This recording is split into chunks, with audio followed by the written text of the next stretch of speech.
Hello and welcome everybody out there in D&D land to the newest session here of the Tal'Dorei campaign. Now, before we jump right into the game, I have a few short announcements to make as per usual. The first one is something that I keep telling myself to update, but I never update. It's called open slots. Open slots is a command that we have here over at twitch.tv/JeroForUsAll. I need to change my name. It's no longer that name. I'm not using that anymore. I'm using a new one. But if you put that command into chat, you will see all of the open slots available within our community, aside from the Tuesday ones. I have them out because I'm not thinking about updating it when I'm preparing all my games. I'll probably end up doing that Monday, tomorrow. But anyways, if you're interested in joining any of our games and hopping in on the fun and enjoying the worlds and different homebrews and gameplay that this community has, be sure to reach out to me and let me know if you want to jump on in. In the video description, you will see a link to my Patreon page. If you just want to support what we do, go ahead and jump over there and join at any tier. It will give you access into our Discord server, which is Patreon exclusive, community-based server where we just chit-chat, talk some bullshit, and, like and enjoy D&D. That's pretty much what we do, and then also play. Anybody who joins the Patreon automatically has access to any of our numerous one-shots that, starting this year, we are actually going to be pursuing pointedly. The first one-shot of the new year is happening. It's going to be next weekend, Saturday the 18th. Where I am running my one-shot that I've been developing for a long period of time and that I'm going to be distributing and posting onto the internet soon, called Murder of Savannah. Again, only community members can join in, so if you are interested in jumping in on the fun, we've only filled 6 of these 6 slots. So that 6th one, since the other person cannot dedicate to it, if somebody does dedicate, they have it. But we still have it so the community can watch and enjoy the game. They just can't participate other than the allocated players. Outside of that, the only other announcement I have to make is I'm just about monetized over on Facebook Gaming. So if you want to go over to Facebook Gaming, or facebook.com/prodmjoey, I'll type that into the chat right here. Facebook.com/prodmjoey. You'll be able to like the page, follow us, enjoy some of the content that we post there. I really only stream videos as of now, but I may be posting other content related things over on Facebook as well. So if anybody is interested, please go ahead, like it, support us. It takes just one simple like. You can ignore everything afterwards, but that helps us out tremendously with reaching different goals and milestones. Gintal says it is not found. Page not found. I'll fix it. I will. But thank you. Yes, I believe that's everything I wish to go over. So, Jimmy, tell us what happened last session in Jimmy's point of view. Oh, a whole lot of stuff. So, the start of the session, we had just come out of the Shadowfell and were greeted by Magum and one of his friends.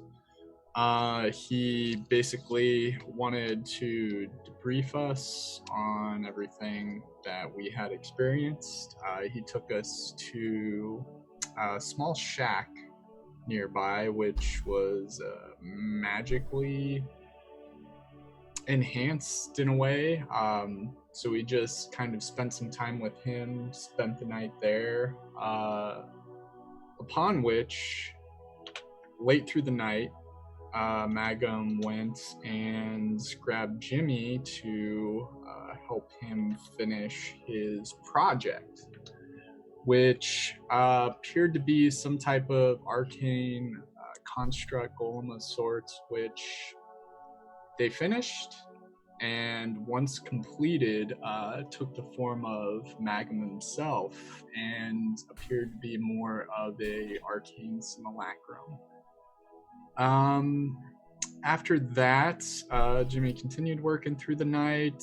Dorzen was completely enamored with a book which we had found inside of a trapped lockbox. Triple trapped, or triple locked, one trap. And he basically found out a bunch of information. I think it was like written in Sylvan or something, Magum also relayed some information to us about another potential vestige, one thought to have a connection to the Changebringer. And this particular one was thought to be in the company of some, I think they were Goliaths, Yes. down in a southern mountain range, the Stormcrest Mountains. And that was basically it between our interactions with Magum in the morning. We kind of said our farewells, took a quick trip down to Falcone Estates, and spoke with some of the people there. Yorick got a brand new set of armor through his connection with the Falcone family, and we kind of said our goodbyes, visited the shop, the Gilmores there, and went back to Amman, where all of us did visit the other Gilmores as well, got a few purchases, wound up going to Prissa's home to just kind of see where she lives, and learned that Sir Uric actually had a home inside of Amman as well, and decided to go with him to pay a quick visit. And that's kind of where we left off last time, just having dinner and saying hi to everybody on the estate. And the horse masseur. Thank you very much for pointing that out to us, Prissa. Yes. You all got bathed, relaxed very well, and started to experience the livelihood that nobles possess and the general living that they all have. Jimmy, you took a particular interest in the quality at which all of the servants are treated with, and you found out that although the Falcone family as a whole does not treat them incredibly well, Sir Uric seems to hold a lot of respect amongst the common folk inside of his estate. So you all meet back up. Dorzin has a wonderfully massaged and brushed body. Backside? Yes. As well as all of you are prime, proper, and groomed very well. Your clothes that you were wearing, for how long exactly, some of you should be a little self-conscious about, but are being cleaned, and all of you are brought down to a common eating arrangement for all of you to sit down, and a meal that for most of you is representative of a feast. To Dorzin and Uric, it is a solid meal. Is laid out before you, and you all have the evening to converse.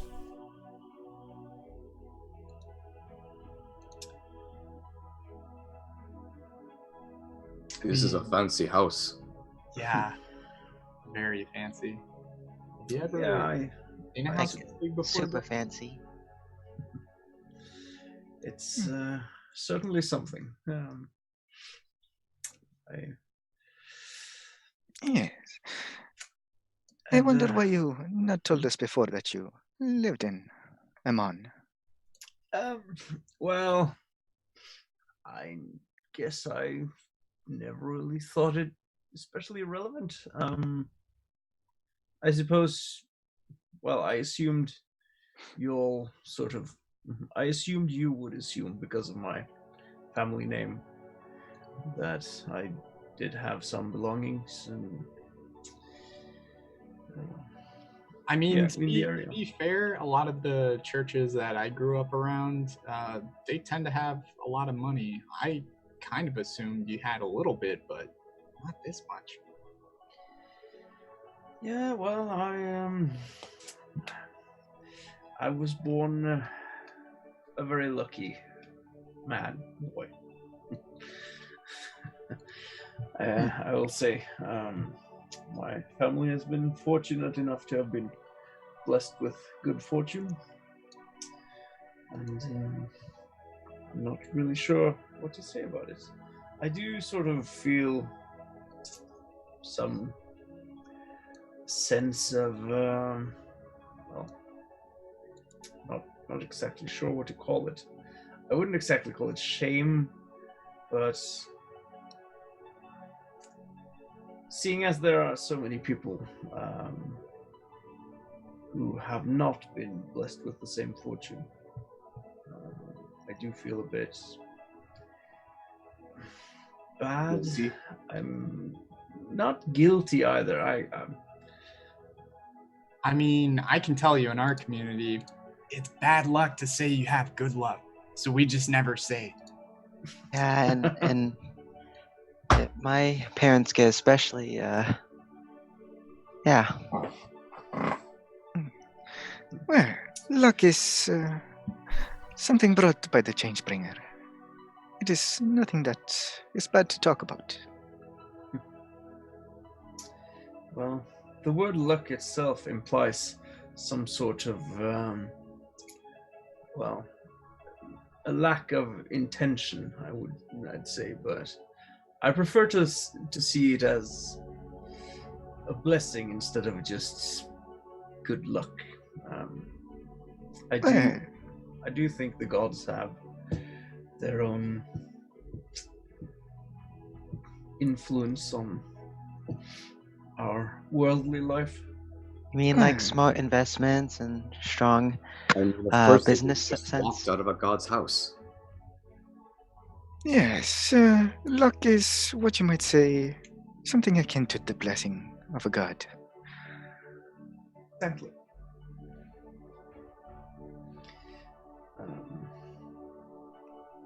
Although I suppose there are some people who simply have bad luck,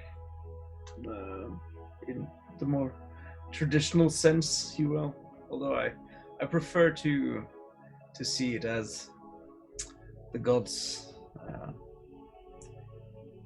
utilizing their influence to help us mortals in certain ways.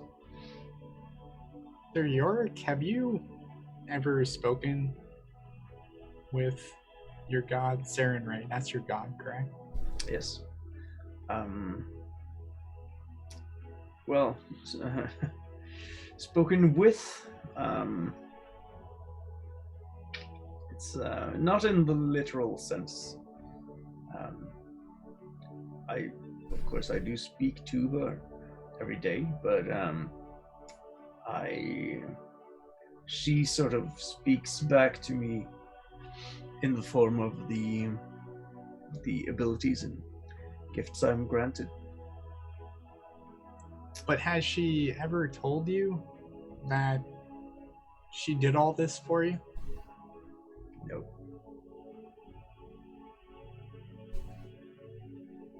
And I wouldn't. Are all gods that annoying? Mine just told me straight up about what was going on. Yeah, that sounds like a good god then. Yes, that was quite the experience, I must imagine. But you also almost died for it. Right. Although you are certainly lucky, yet again, blessed to have been so close to divinity.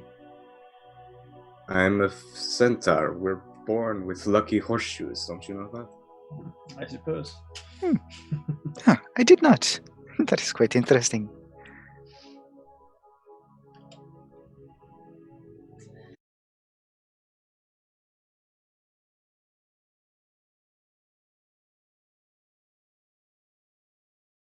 Realize you were just eating entrees. You all start partaking, enjoying the food as best as you can, and enjoying the finities of this living. Every time one of your wine glasses gets a little low, a servant comes back over and just pours more. Without even hesitating, they just walk over, pour, keep moving. It's until Yurik cuts himself off that you realize you have to put your hand over the cup and no thank you to get them to stop. Do they serve Prissa wine too, or is it? Oh, absolutely. Yeah, you're a gnome. Dorzen just takes one of the bottles. Oh, that's yes, sir. Keeps walking, and as he's walking by doors, and you hear him go, "That was 100 gold," and just keeps going. They have an expensive wine cellar. So, did anybody want to do anything else this evening?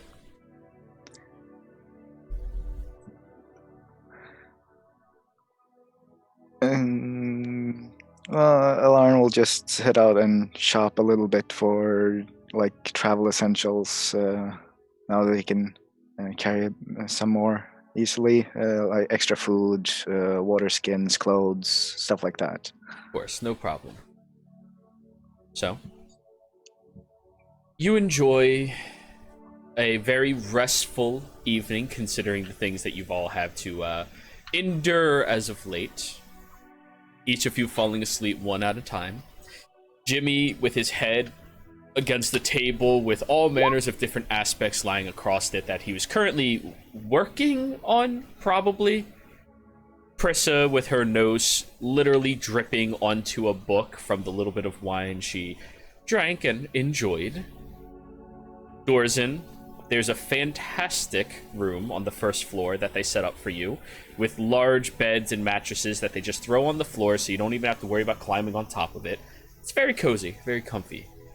And Yurik, in your childhood room that's 20 feet wide by 10.5 feet wide. Very humble for this estate, of course. Large, overhanging California King or California Queen size mattress. You all find yourselves enjoying a rest. Alarin, you're out there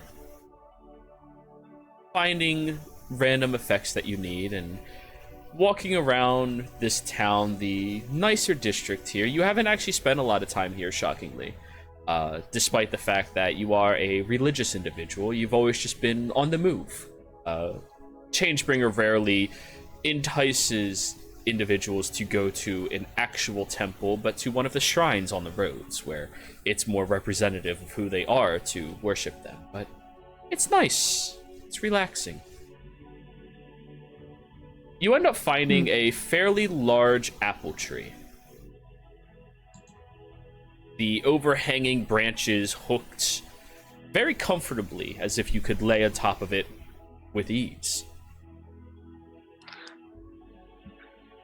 Oh, yeah, Lauren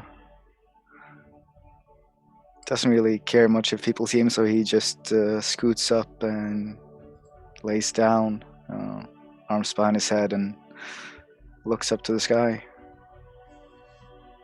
Very calm and restful evening pulls very closely to all of you. And then the next day, you all wake fresh, spry, stretching, cozy, comfy, warm, things you have not grown used to as of late.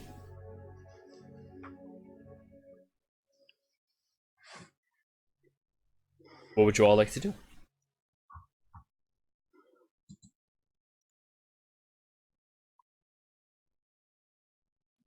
We have to get a report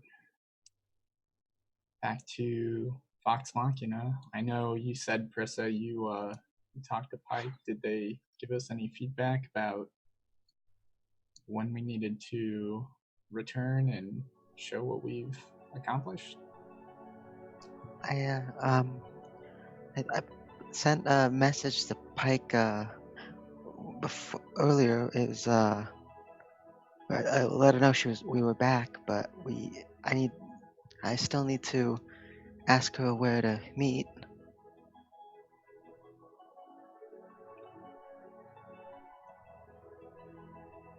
Jarrell, I just I'm sorry, you're in the middle of thing.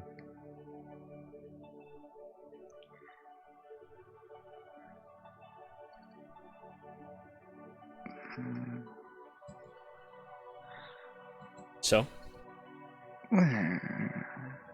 Well, with nothing else going on, we got nothing pressing. Jimmy is going to be spending some time working. Ready? Think what? You got a big list. Yeah. Yep. Oh shoot! Yeah. So- Okay. Just to recap for everybody, you have 2 known vestiges that you may go out and pursue if you wish. The one is in the Underdark, where most of the party has a general idea of where it was last seen by all of you, and someone has very in-depth details on its location, as it was given to them as a report. Easy as a, it's easy to get in, sure. There's another one that you've heard hints about down into the southern areas of Tal'Dorei, over towards the Storm Point Mountains as well. It's a long hike, it's very far away, but somebody might be able to do some research into where that might be. Pris, I think you said last session that you were interested in going to pursue that, potentially, at least knowledge-wise. As well as stopping by the Lyceum to see some familiar faces. Correct. Dorzen, you have that book that you read through that gave you a few little gleams and hints that you might want to pursue further if you wish. It's completely up to you, but I believe those are some of the avenues we can be taking, at least plot-wise. And Jimmy, send me whatever you're working on. Jimmy, if you want, you can come with me to the Lyceum. We have a expansive knowledge base there, as well as tools, and there's also some things that help put out fires on hand, because sometimes the evocation students get a little experimental. Yeah, if they'd let me in, I mean that'd be great. The Lyceum has a sprinkler system. All right, cool. I mean, would it surprise anyone? No, that's reasonable. All right, so Jimmy and Prissa, are the 2 of you going to the Lyceum? Nobody else? Dorzen will tag along so he can research those places, because of any place, that'd probably be the best place to look. Fair enough. Probably. So the 3 of you are going that way. That leaves the Pally Pal and the Cleric Boy. Yeah, Alarn will just do what he had planned and walk around the less fortunate areas of the city and help out. Alrighty. Sir Yurik, is there anything you wish to pursue? Well, before, how long are we planning on staying in Emon now? That's a fantastic question. I guess before everyone heads out too, Prissa would send a sending message to, Pike, and to let her know that we're in Emon and where to meet up and stuff. So, as I was explaining, I was trying to think of how I'd say it in my head. Well, we're not gonna, meet up with you, but keep doing what you're doing and do good work and be sure to stay safe.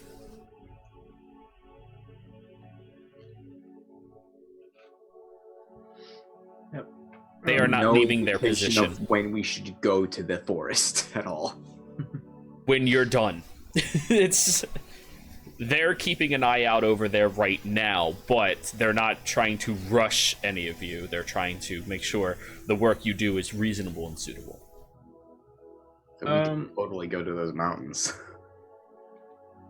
So how long was Jimmy going to use for the... Well, what you- for everybody's requests, if we go by that, 5 days. If we go by what Jimmy wants to accomplish, probably a week. Right. So I say we take a whole week then. Just little bit A week of downtime, you all say. I have a name in my out. Oh, no, well, that's not ominous DM, that's excited DM. There's a mild difference sometimes. I mean, as far as we know, like this Jorvik isn't, like about to destroy the world. It's not like it's already been a year. Vox Machina's taking care of it. It's already been a year. What's another week? Yeah, sure. Come on, Gerald, one more day in the Happy Fun Ball, please. Sure. Alrighty. So downtime has been called. Is there any objection to downtime? Fantastic. Oh. Oh, you got some plot. It's fine. You don't have to participate in downtime. You can do other things if you want. But it's also not downtime in the way of, like, you guys are doing nothing. It's downtime in Prissa is doing research, Dorzen is doing research. It's gathering resources to find what you all want to do. It's just allocating the time to do so. I mean, don't you have like some Vox Machina stuff you gotta take care of? Could take care of. I guess Alarm could see if there's anything that needs to be done in Grayskull Keep, and he could also travel a bit just on the outskirts of Amon and help enrich the farmlands to those who live out there. Alrighty. Because he has plant growth. Yes, you do. Downtime has been called. We are going to be working down the list of everybody one at a time, where you are going to be and what activities you are going to do. Gorinsky, gather everything that you need for your downtime. You know what artificers do, and just send me what you do. I assume you're not doing any other downtime activities other than what you do.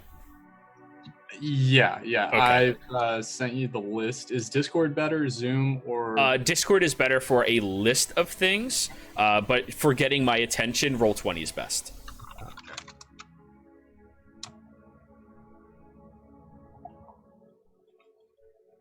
All of that seems fair so far, so that's 1, 2, 3, 4, 5 days total, and that leaves you with 2 more days. First person on the list... 2 more days research. Okay.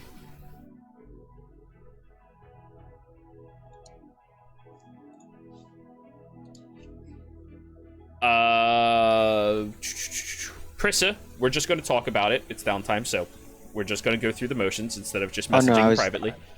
No, I just wanted to message it privately just so to reiterate it, and because I want to keep that away from the party. Sure. Kind of thing. We're doing you first. So, we are doing a research-based... Yeah, you're the first one on the list. A research-based time spent downtime. Are you allocating the entire 7 days into your research, or do you want to do anything else within that time? Alright, if that case, I do want to spend a good portion of my time focusing on that research. Give me a number. But I am going... just any number, or just days? The number of days that you are going to be researching. So 7 days. I'd say maybe 4 days, 3-4 days. Okay. Now, as per the feature of your background, you do not have to pay to gain access to the Lyceum and to research inside of the library itself. However, you do know that if you pay students to research for you, as well as professors to research for you, they can sometimes help in aspects that your focus of knowledge would not be branching out towards and understanding so well. So, we ignore the 50 gold start for your expense. Instead, are you going to allocate any additional funds into your research, or are you just doing it and putting it all on you? I would probably recruit some professors or people that I know might be kind of interested in that topic. How much gold? Intervals of 100. 100. In this case, I'll say 500. 500 gold. Ready. So I need you to give me an intelligence check.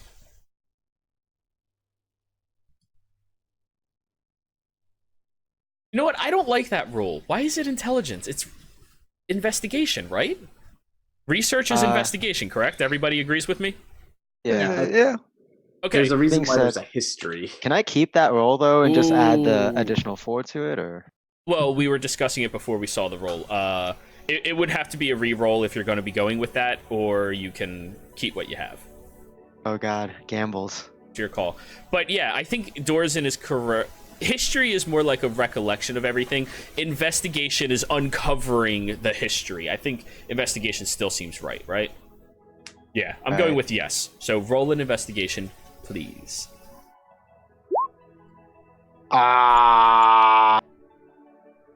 She's paying people to help her. Does that give her advantage? No, it adds a +5 because you allocated 500 gold. I mean, you can't crit fail. You can't Well, crit I mean, fail quick- this. You're fine.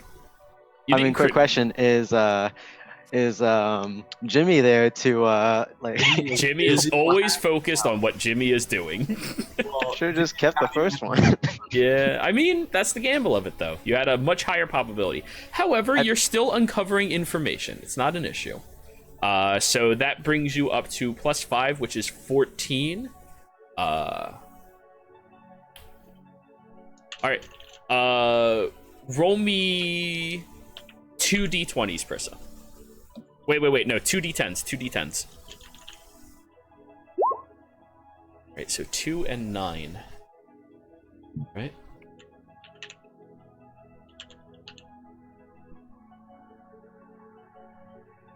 I've already taken the gold out too, by the way. Alright, that's fair. That's fair. Now roll me a d100. Alright, no complications. That's good. You had a 10% chance of having a complication within your downtime. Anyways, you learn 2 pieces of lore. The fun thing about research is it's not a terribly high DC since you're allocating days to doing it.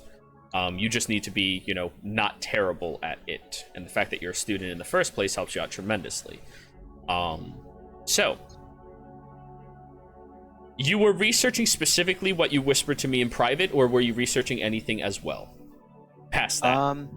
I mean, it's not so much research as it is more of I am, visiting all my professors and trying to find out about a certain book that my parents were interested in.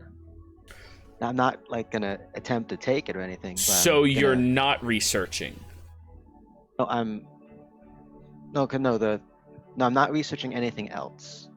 Okay, so the research role that we just did is allocated towards is what you messaged me, correct? Right. Nothing else. Okay, yeah, that's what, yeah. Nothing else. I might be forgetting something, but yeah, this off top of my head, no. That's it. Fantastic. I'm not typing all this out. I apologize. I'm just gonna say it. Or else we will be sitting here for a very long time while I just type. Do you want us to be muted or deafened? Nah, that's fine. Don't metagame. Prissa. The transference of one individual into another object is something that has been studied very, very often throughout history. Some people have tried transferring sentients into non-sentient objects in order to produce some type of companionship or to produce some type of servant that can serve multi-purpose outside of the realm of, typical unseen servants, even past the realm of golems. However, the production of consciousness is usually based out of creation. If you wish to replace consciousness into something else that is a less volatile force, you can do that physically. But the consciousness that you transfer will not be altered, will not be changed. And that is the first bit of your research. If you change the consciousness into a different object or body, you do not alter the consciousness or its state of being. You just alter the body that is it is held inside. That is your first bit of lore. Second one. There is a noted way for other beings to put themselves into lesser states for the purpose of crossing through the veil. However, they need a conduit to do this, a vessel for them, a willing creature or creation that is compatible with them. One that is not just mentally, but physically on par with what they are.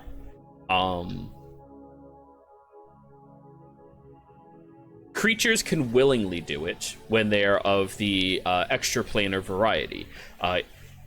In certain circumstances, of course. Not all of them can do so. However,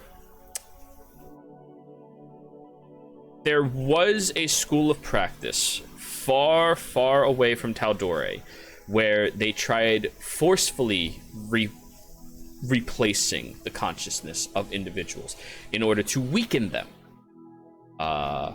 And this happened well before the written knowledge of Tal'Dorei. This happened back during... I'm blanking. What the hell is it called? Divergence. The Divergence, thank you. Or the Calamity. It's the Calamity. It happened back before, during the Calamity.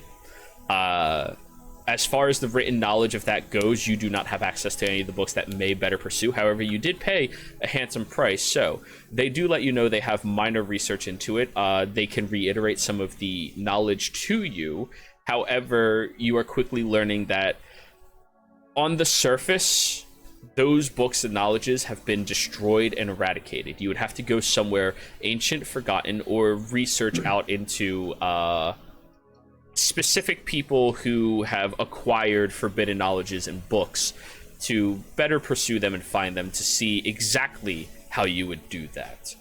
Some of the locations you may go: the Underdark. Presumably, they would not have destroyed knowledge like that.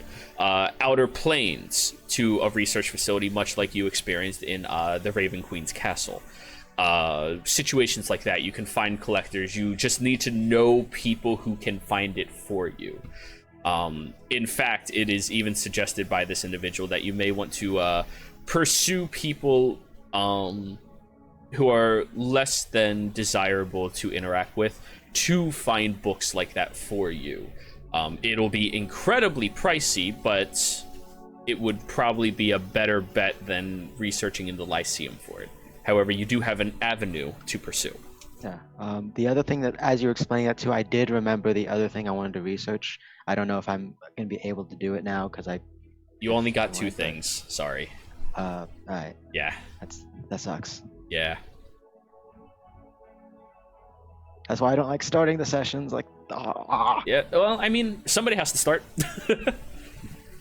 All right. But, I mean, the other things I'd be doing, saying hi to Zampa, the kobold, maybe practicing some things with my teacher. Oh, absolutely. Yeah, all of that's fine. Like, this is just like 8 hours a day research, what you are doing for the 7 days to get all of that information. And then for and to put it in a way that kind of what it is, casing that one book. Like, not taking it, but, casing the joint kind of thing. Roll me an investigation.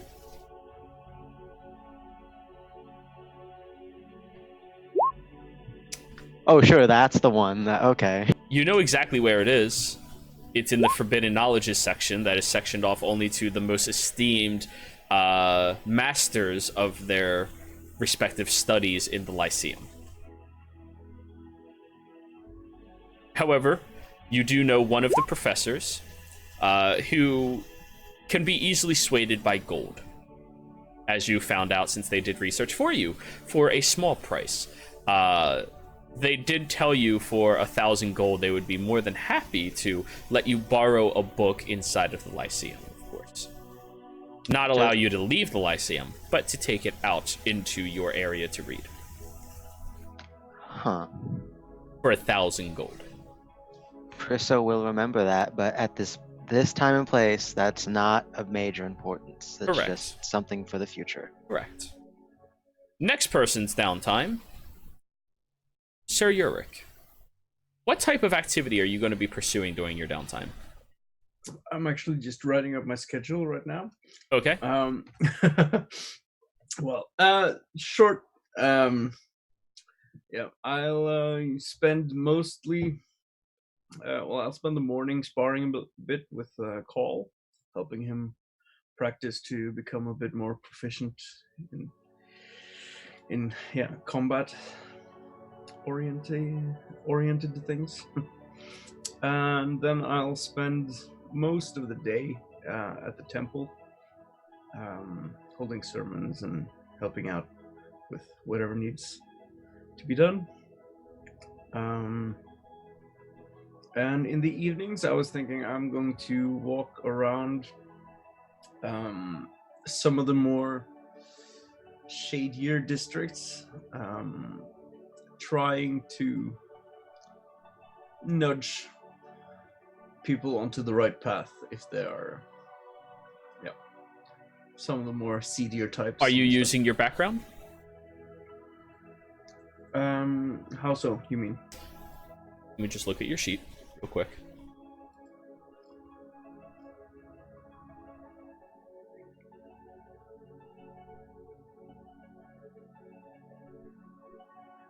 Oh, I forgot that you didn't choose the other background we originally discussed. Okay, so it sounds like you're corrosing a little bit. Yeah. It also sounds like you're doing some religious stuff, which is pretty typical. 1 second. You are not pit fighting, technically. You're just beating the shit out of people who need to learn better. Well. Religious service. Yeah, I'm not gonna go up and just beat the crap out of alcoholics and things like that. It's, Not yet. well, oh wait, no, yeah. you're not a paladin. That's right. I apologize. But anyways, would you like to focus on one of these aspects more than others for the actual role of your downtime activity, such as religious service? Well, I would focus mostly, I suppose, on the missionary work. Is that a yes or a no? So yes. Okay.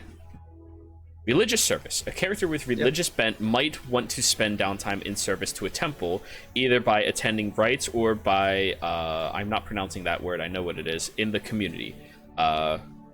You're helping the community. Someone who undertakes this activity has a chance of winning the favor of the temple's leader.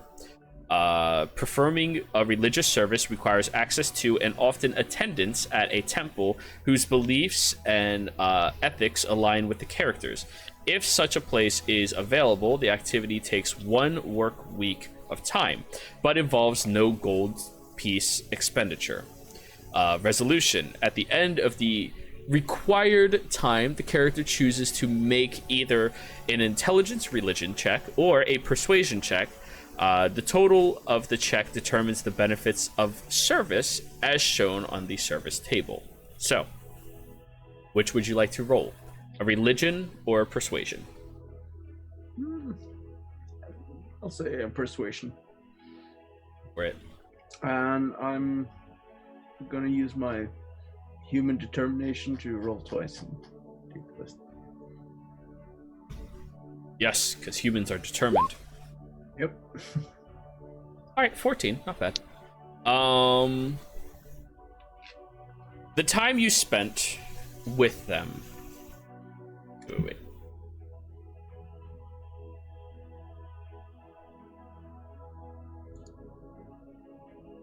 The time that you spend with them, you've helped individuals who've gone to the Temple of Sarenrae in very dire straits in times of their lives. You know, their crops are dying out, and because of that, they've started pursuing drink, and they've started losing contact with their family, and helping them out, bringing them to their crop fields, helping them farm with it. You know, going above and beyond and showing a representation towards your faith and towards your devotion to people and making things better for them, far beyond that of a typical acolyte of your faith would do. As such, you have gained 1 unearned favor with the Temple of Sarenrae in Iman. Okay. Now, as you've already been a devotee of faith to them, you already had access to favor from them, but this goes above and beyond that. They are very happy with the work you do, and as such, in the future, if you need assistance from somebody who's not Pike directly, because Pike will not just do favors for you, she will guide you and help you, you may come here and more reasonably have them assist you with this. The maximum quality of a favor that you can receive from them is based off of the work that you did.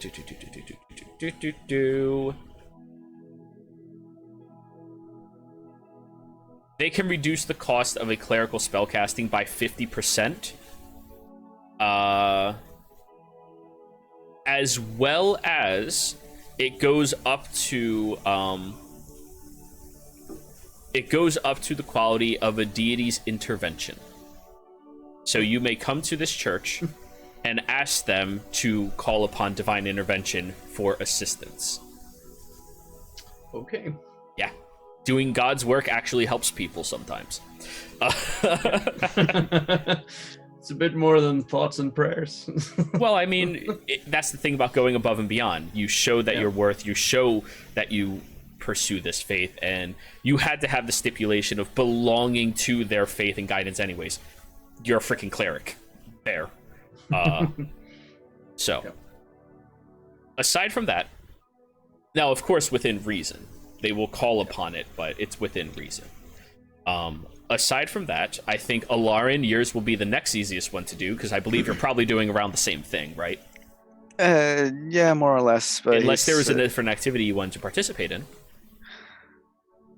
No, Alarin would just be traveling about a bit more, not just staying in the city, helping out surrounding farmlands with plant growth. But for you, that is still a religious service. Yeah, pretty much. Okay, cool. Then go ahead. Please make your roll, either religion or persuasion. We'll go with persuasion, and I'll just use the session inspiration. Sure.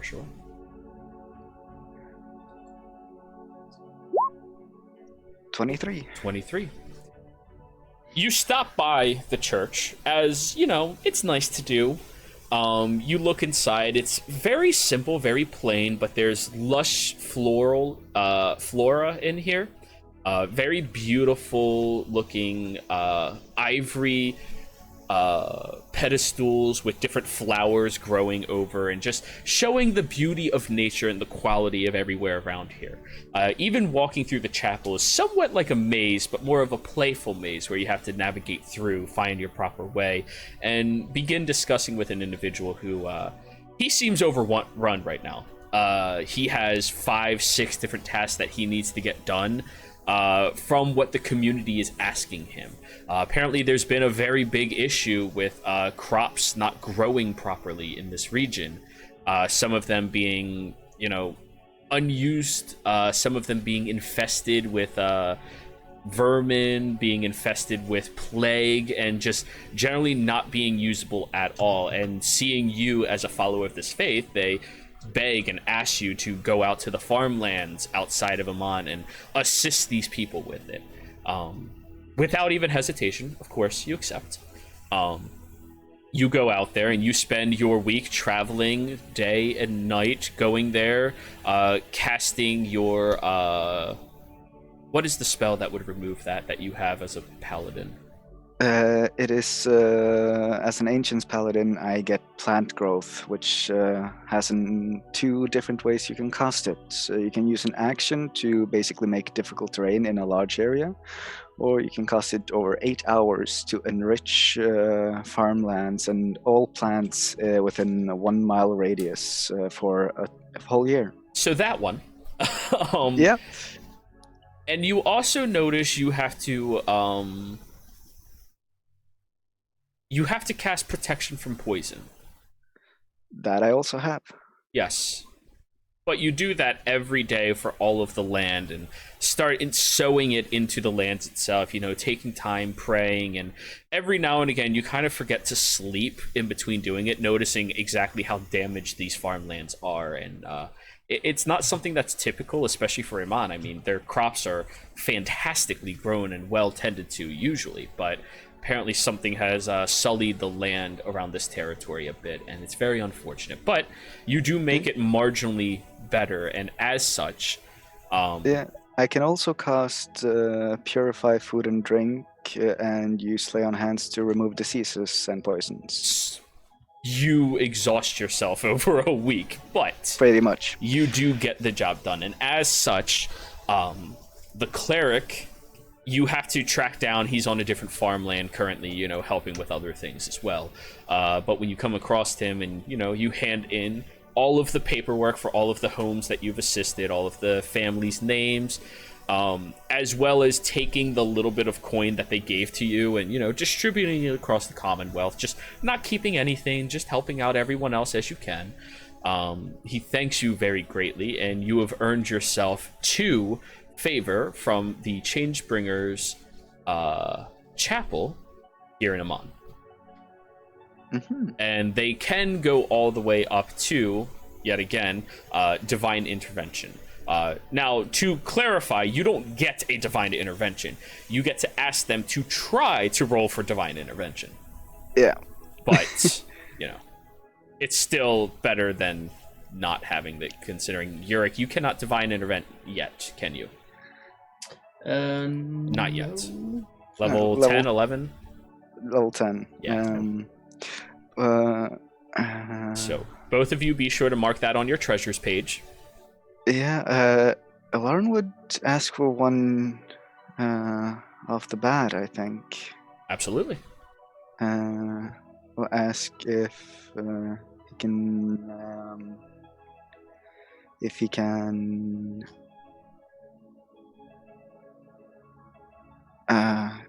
simply get a if he can ask for a small token of the Changebringer.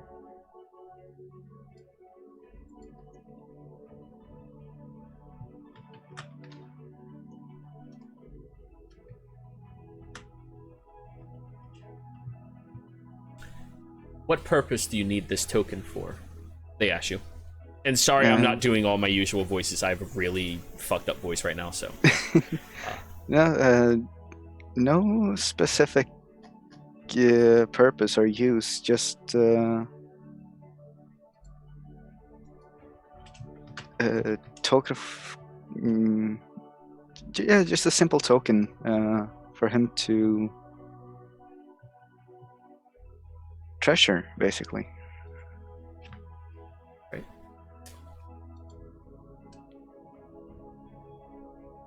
The individual walks with you back to the chapel, goes into the altar, and draws out a little compass. It is a wooden box compass that on the inside you see blue, green, all directional points pointing. Oddly enough, it does not point north. Yeah, seems about right. Goes and hands it to you, and you notice the compass kind of like shifts into a slightly different direction when you hold it than when they were holding it.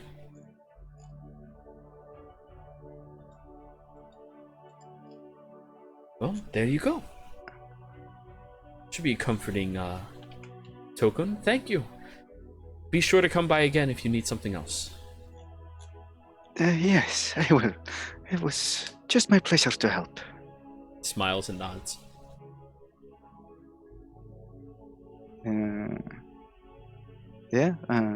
Alan will take the compass and put it in his breast pocket. Alright. Now, next up, Dorzen. Are you ready, kid? I'm ready. Already. What are you doing? For the first 3 days, I'm going to be trying to researching the locations that I found out about in the Lyceum, if I can. Okay. So research for 3 days. Anything else during that time? I'm going to spend the rest of the week trying to commune with Paul Hammer. Pyremal. Sorry, Pyremal. Ready. So, research, please. Roll me an investigation check, and are you allocating any additional funds to assistance? Prissa currently has like 5 or 6 students and 2 professors helping her out in her area. I'm going to put 300 gold in because I remembered that the Lyceum turns off my headband of intelligence. Yep. So I have to unequip that. You gotta be real smarts. Okay, so nope, that's gambling.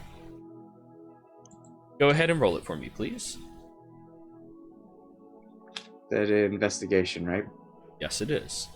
+3.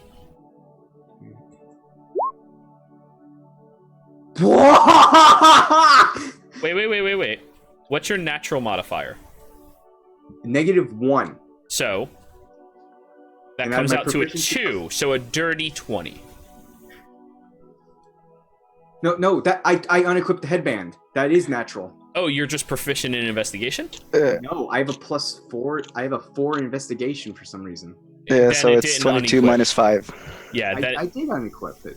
It was a but 9 It did before. not. Wait, let me just look at your character sheet, make it a lot easier. Yeah, I've already unequipped it. It's for some telling me reason- here your intelligence is a 1 with a proficiency bonus of 4. Oh. Yeah, that's Uh, weird. Do I? That doesn't Your make sense. investigation is still coming up as 4. Yeah, but when I have it equipped, it's a 9 for some reason. I'm wondering why it's coming up as 4. It's not supposed to because you have a -1. Okay. That might be a bug on Roll20 then. Yeah, I'm thinking that as well, because all of your other intelligence-based ones are doing all right now. Oh, I think I know what happened. Yeah.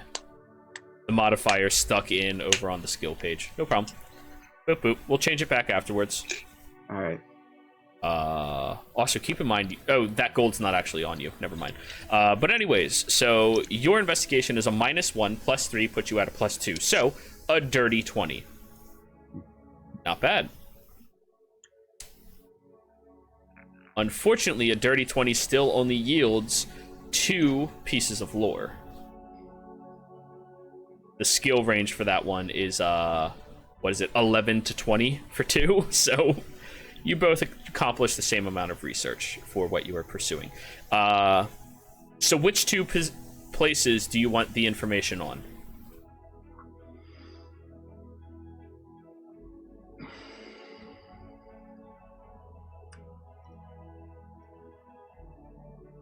Probably have... The Osmond Sea is the east coast, so I lived on that for a bit, right? West Coast. You lived over towards the lived on the Lucinian Lucinian. Ocean. Yeah. Okay. I'm gonna put those 2 to the Mist Jungle and the Delving Plains, because those are the most likely more farther away that I can probably not learn from. The Mist Jungle. The Riston? Riffin Mist. Riston.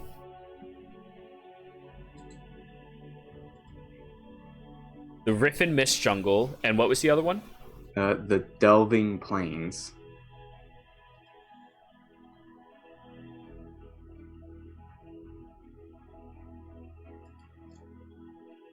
Delving Plains. What?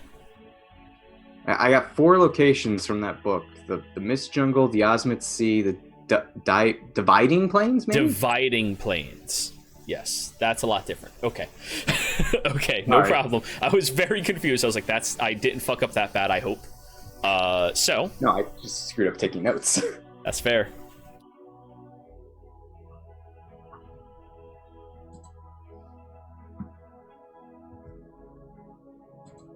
So,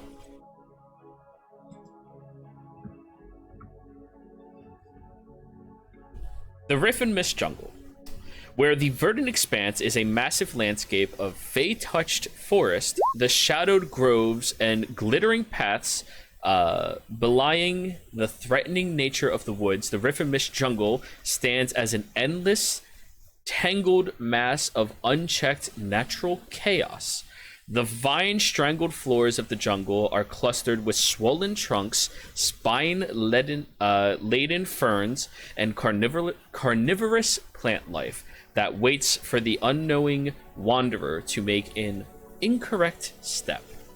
The sultering sun-baked heat of the peninsula grows even less inviting with the humid jungle air, while clusters of venomous insects buzz through the mist alongside large lizards and wild beasts in search of carrion or prey. Sunken valleys led to pockets of marshland or quicksand pit traps, while others are wrought with a dire spreading fungus. Very few who venture here from northern Tal'Dorei return, and those that do warn others to never make the same mistake. The further south one travels into Riffinmist, the denser the forest grows, and no northern explorer has completed even a rudimentary map of this humid land. Though some elves and humans of northern Tal'Dorei have attempted to colonize the jungle for their vast resources, they have been quickly rebuffed by the elves naturally born in the jungle. Their message is clear. No cities are to be built south at the jungle's edge, and if the northern free folk of the moonset countryside are if the northern jungles are cleared or burned, the tree's vengeance will be swift and just. The few settlers who have joined the free folk of the moonset countryside are deeply superstitious about the southern jungle and rarely travel there, except to respectfully parley with the elven folk of the jungle. Even the Iron Authority, who has been at war with the trees of the jungle itself for decades, has not managed to destroy their foe. The elven community feared the hobgoblin slavers of other lands in the plateaus and the massive armies their authoritarian leaders supply with them. But these raids are expensive and are growing rarer as more and more hobgoblins fall to the terrors of the actual jungle. Now, the Storm Point Mountains is where the Goliaths were. This Riffinmist jungle is south of those mountains, directly south, and the mountains even crest through it in specific areas. Satisfied?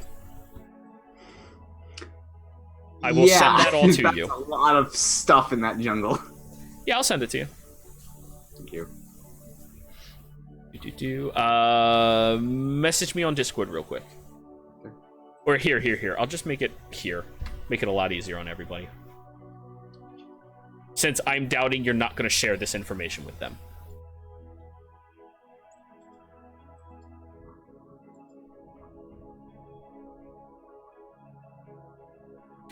Alrighty. Now, what was the other location that you decided to research again? The Dividing Plains. Sorry, 1 second. Da.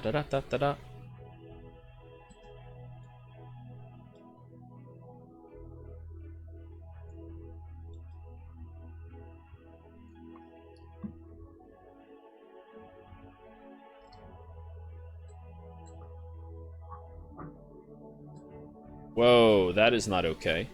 Do not ever open up Internet Explorer on my computer again. Thank you.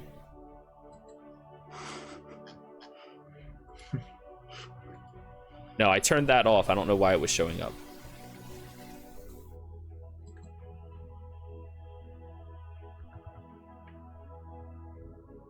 Okay, now my handout's not opening for some reason. Just give me a moment. I'm sorry.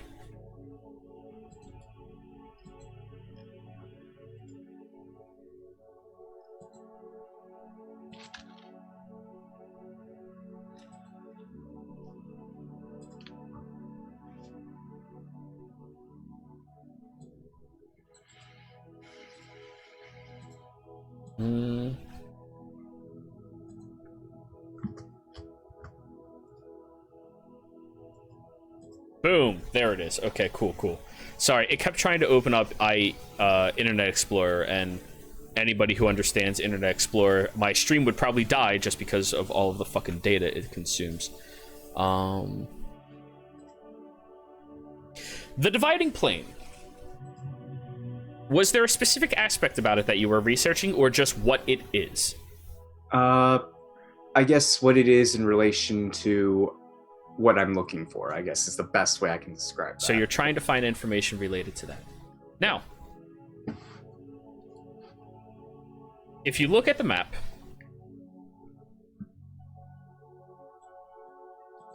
this is the Dividing Plane.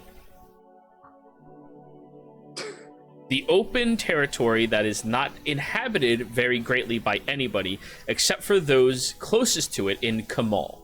It stretches from Kamal all the way to the Zephyra, and falls short of the Bramblewood Forest near West Run. So this area here. Okay. Tal'Dorei's vast heartland, framed by the Stormcrest and Cliff Keep Mountains, contains miles and miles of rolling hills, tall grass prairies, sky blue rivers, and fertile farmlands. Within these plains, the hardworking people of the realm tend to their fields and business, whilst the armed protectors of the civilization battle back the wild beasts and wandering bandits, looking to prey on these points of enduring society. It is mostly an unkept area. However, there are many different wild tribes that live out there, and oddly enough, a point of interest. There appears to be a tribe of wild centaurs that gallop across the open plains themselves, delivering the Archearch justice as they see fit. They are apparently devoted worshippers of the Archearch, and have been riding across this plains for a very long period of time. Wild centaurs. Yes, wild centaurs.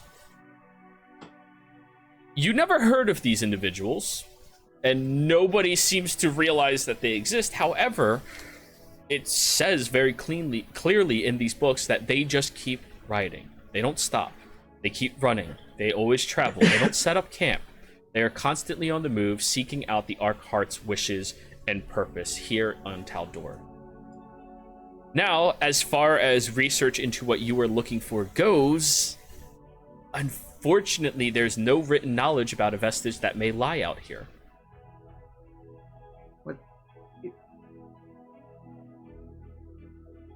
The book wasn't really hinting towards like a vestige per se, as far as I understand. She hid something along this path. Correct.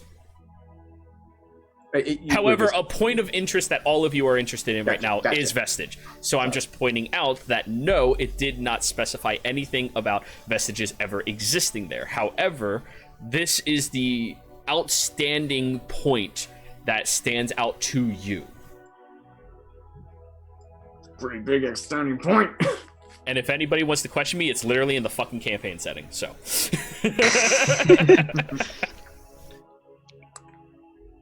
Alrighty. So that is what your research has yielded. Sorry. Jimmy, let me read everything you sent to me. Alright. Oh, only one. Cool. Well, there was the general thing, and then I sent you a message too. Alright, so there's two things I have to look at. Alright, let me look at the first thing. Where is the first thing? The general. General, it's just right there, right after the Zoom announcement. Oh, in general chat. Okay, cool. 1 day transfer alarms and chat. Okay, all of that stuff. Research on the pyre, 1 day creating a homunculus instead. Create homunculus is a feature for your class, I believe. So that's just what you do. I mean, technically it takes me an hour, but I'm going to spend a day on it to, you know.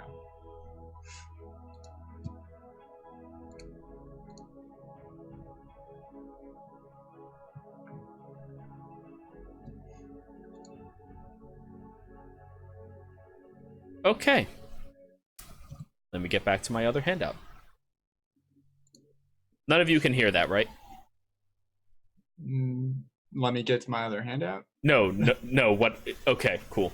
There were sirens in the background, and I have my door open because it's beautiful outside.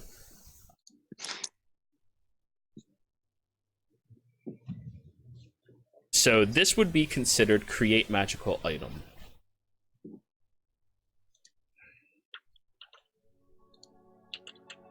I'd like to start with the mundane task first, but correct. Yeah. Which is actually 1 work week, but because you're an artificer, it's 1 day technically.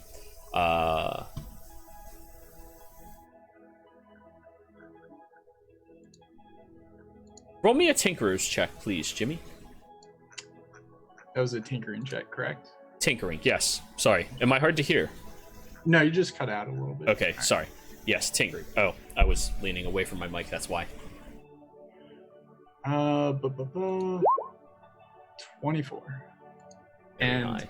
if you want to assume I'm Flash of Geniusing when I need to, but Of course, yeah. I mean, so what is that? Just add it on. it'd be 28. All right, and you can do that as many times as you want, correct?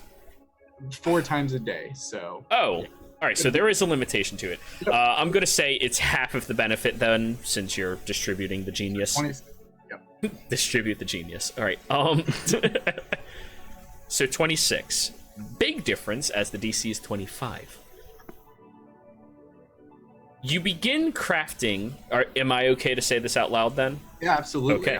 You begin crafting a replica of this vestige as its current form stands. You quickly realize that the material necessary for doing this is... Oh, I'm sorry. Research. Roll 1 research die. Are you allocating any additional funds to this? I don't think funds would go into research unless I needed to like purchase a book or something from somewhere. It's to have people help you and expedite and get what you need, reach top shelves, and all of that fun shit. Sure.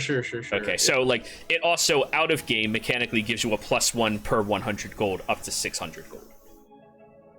Oh, I see. Yeah. Out of character, yes, it's super helpful. In character, it is helpful. Okay.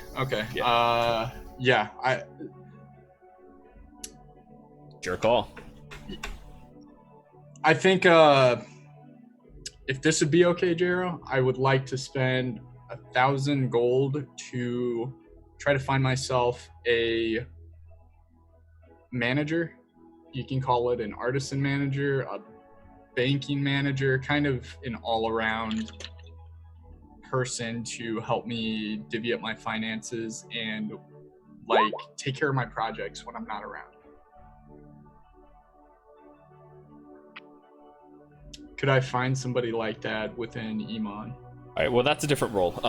Yes, absolutely. This is the place you could find them, but let me figure out which role that is. Acquiring work.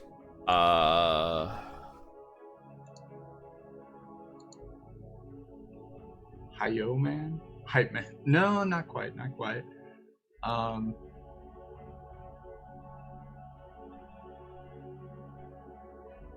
It's not that. No, it's not. Crafting an item is different. Crafting magical like, item is what you are technically doing with that Tinkerer's check, but that's... Yeah. You're not actually creating the item, you're just creating a copy of it. Yeah, at this point, I'm literally looking for a manager. Yeah, that's a reasonable thing. I'm going to say... Roll me a persuasion. Sure. No, we're improvising here. Fuck the book. Oh no, I'm proficient at persuasion. There we go. All good. All right. And how much money you said you were throwing down? I got it. I'll throw down 600. All right, so that's a +6, thankfully. So your roll is a 13. Give it a +2 because I'm gonna flash a little genius. So a 15. That's a lot better than 13. Jimmy flashes himself. Yeah. Jimmy's always flashing. So, you go over to the guild hall, and while you're trying to get yourself connected to it more appropriately, there seems to be a resistance from them, a nixing of your name, where you are not allowed to join them currently. Out of character, none of you know this. They will not accept you. However, somebody seems to be listening very pointedly, and you recognize the robes that they're wearing is indicative to the color sequence for people who live over in Whitestone. It's very common for that. This individual seems to also have been denied that same opportunity of joining them, unfortunately, although he was trying to pursue the makeshift of weaponry and arms outside of Whitestone, which is against a rule and a law that was created between Whitestone and Iman by the council a long time ago. So, this individual overhears you and comes up and introduces himself. Their name is Raspin, R.H. Aspin. And they have a bit of a, sorry, let me type it.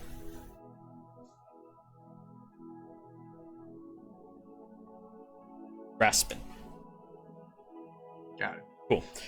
Just for clarity of notes in the future. Let me close your character sheet so nobody sees that right now.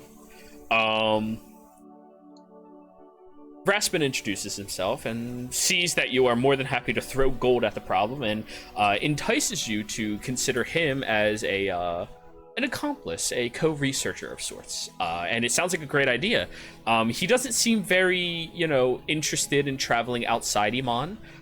He seems more of a homebody who also gets lost in his books very easily as well. And as such, he seems more than happy to assist you in your creations, and seeing that your tinkering skills dwarf his, let's be honest, he is more than happy to assist you in mundane tasks and work. So Raspin is your project manager. However, if you wish to send him gold, you can set up another one of your pouches here and then do that as you see fit. Or you can trust this damn near stranger with all of your gold. Essentially an expensive retainer, right? Yeah. That's what Yeah. You paid the 600 gold, and this is what you achieved, is Raspin. Okay, but that is under the pretense that the two of you are going to be sharing research. Yep. He's going to be managing my funds because I'm not carrying around 13,000 gold. That's fair. So, boom. His jaw is dropping. Now, going back over to your research. Research into how to get the proper mechanisms and all of that jazz. That's probably going to be about a day or so. Roll me an investigation, please. Are you allocating funds towards this, or are you just using Raspin to help you? This is vestige work, so this is close to me. I'm just doing it on my own. Okay, just you. Go ahead and investigate. And a little flash, 21. 21 is the baseline DC for 3 pieces of lore. The interesting thing that you already understood about the vestiges, or this one in particular, is the way that they were crafted usually involves the intervention of a god, the presence of a god or deity or stronger presence in doing so. However, you break down the meaning of what they are trying to transcribe into this book into an essence of power and ritualistic meaning of divine magic. Now, you as an artificer understand that magic can be divvied up into many different schools of thought, not just the primary evocation, divination, yada, yada, yada. Arcana is completely different than divination. Divination is different than mortality. And as you've researched recently, that is all different from hemomancy as well, blood magic and the worshipping in that. It can all be divvied up into many different aspects and qualities, as long as you bring forth the proper quality and aspect and integrate it into the creation of these objects. You may actually be able to replicate, although not fully comprehend and fully develop as of now, the object that you are trying to seek. However, in doing this, you begin tinkering, and you give Raspin a long list of objects to go get you, and some of them seem very strange. You have to find a very specific root that's hidden in between 2 trees that once became intertwined and locked into each other, and that root is necessary for kindling the fire inside of the forge. You must get a hammer that has had dwarven blood spilt by dwarven hands in protection, in order to be able to better forge it, and you end up integrating that into your system and start developing this object and replicating it. For all intents and purposes, it does not have the same glow, it does not have the same qualities, it doesn't even have the magic instilled into it. However, if you can find yourself an ever-glowing flame, that is the next process in developing this. Now, you can choose to give Raspin money to look for an ever-glowing flame. However, that's going to be 10,000 gold. And that would just to be able to achieve your next step in possibly transferring the enchantment or producing your own vestige, whatever you wish to do. For this point in time, it's just figuring out what's possible. It's not necessarily the construction process I'm too worried about. Well, you did construct a replica that is of a high enough quality and make and design, and you have notes on your person of how to construct vestiges, or a poor man's vestige, more likely. Yeah. That's good for now. That's good for now. And I mean, this is proceeding after I finished each person's alarms transfer is done. I'm going to say along the way, you've developed like 2 levels of exhaustion just from the amount of work and enthusiasm you threw at it. And you're going to be starting this with 1 level of exhaustion. Okay. All right. I I believe that's everybody. Yeah. Unless there's any minor thing, not research, not anything like that, just minor things somebody wanted to do. Like I'm sending a letter home with some money to the family. Gotta take care of them. So Sure. send them 1,000 gold. Yeah. See how things are going. That's about it. Okay. I mentioned it in a message about that Vashino stone thing. Is there a space in the Lyceum I can like maybe spend at least 1 day trying to deal with that, or? 1 second.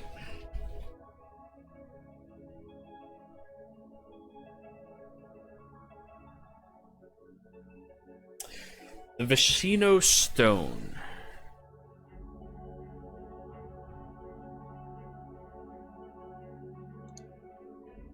That would be a training supplement. However, if you take that over to the conjuration specialist and throw money at them, they can reprogram the stone to have a better form of obedience. How much money are we talking about? That's also, I should have thought about that question. Sorry, I was not prepared for actual downtime this session for some stupid reason. I wasn't prepared for it either. But hey, it's helping you all out tremendously. That's the thing. You need to know where you're going, and sometimes downtime is necessary to do that. Roll me 4d10, please. Alrighty. It is going to cost you 2,000 gold. In that case, at some point during the week, can I spot someone in the party for some additional funds? Jimmy or Dorzen, at any point in time, you can see them. Hey, Dorzen, I'm sorry to ask you this. May I borrow some money? I'll pay you back as soon as I can, I swear. I'm using it to try to make this Vashino more obedient. Dorzen just throws you a pouch with how much you wanted. Here's all of it. Like he's like just on some balcony, then all of a sudden just Prissa gets buried in a bag. Take as much as you want. Here's all the copper and silver.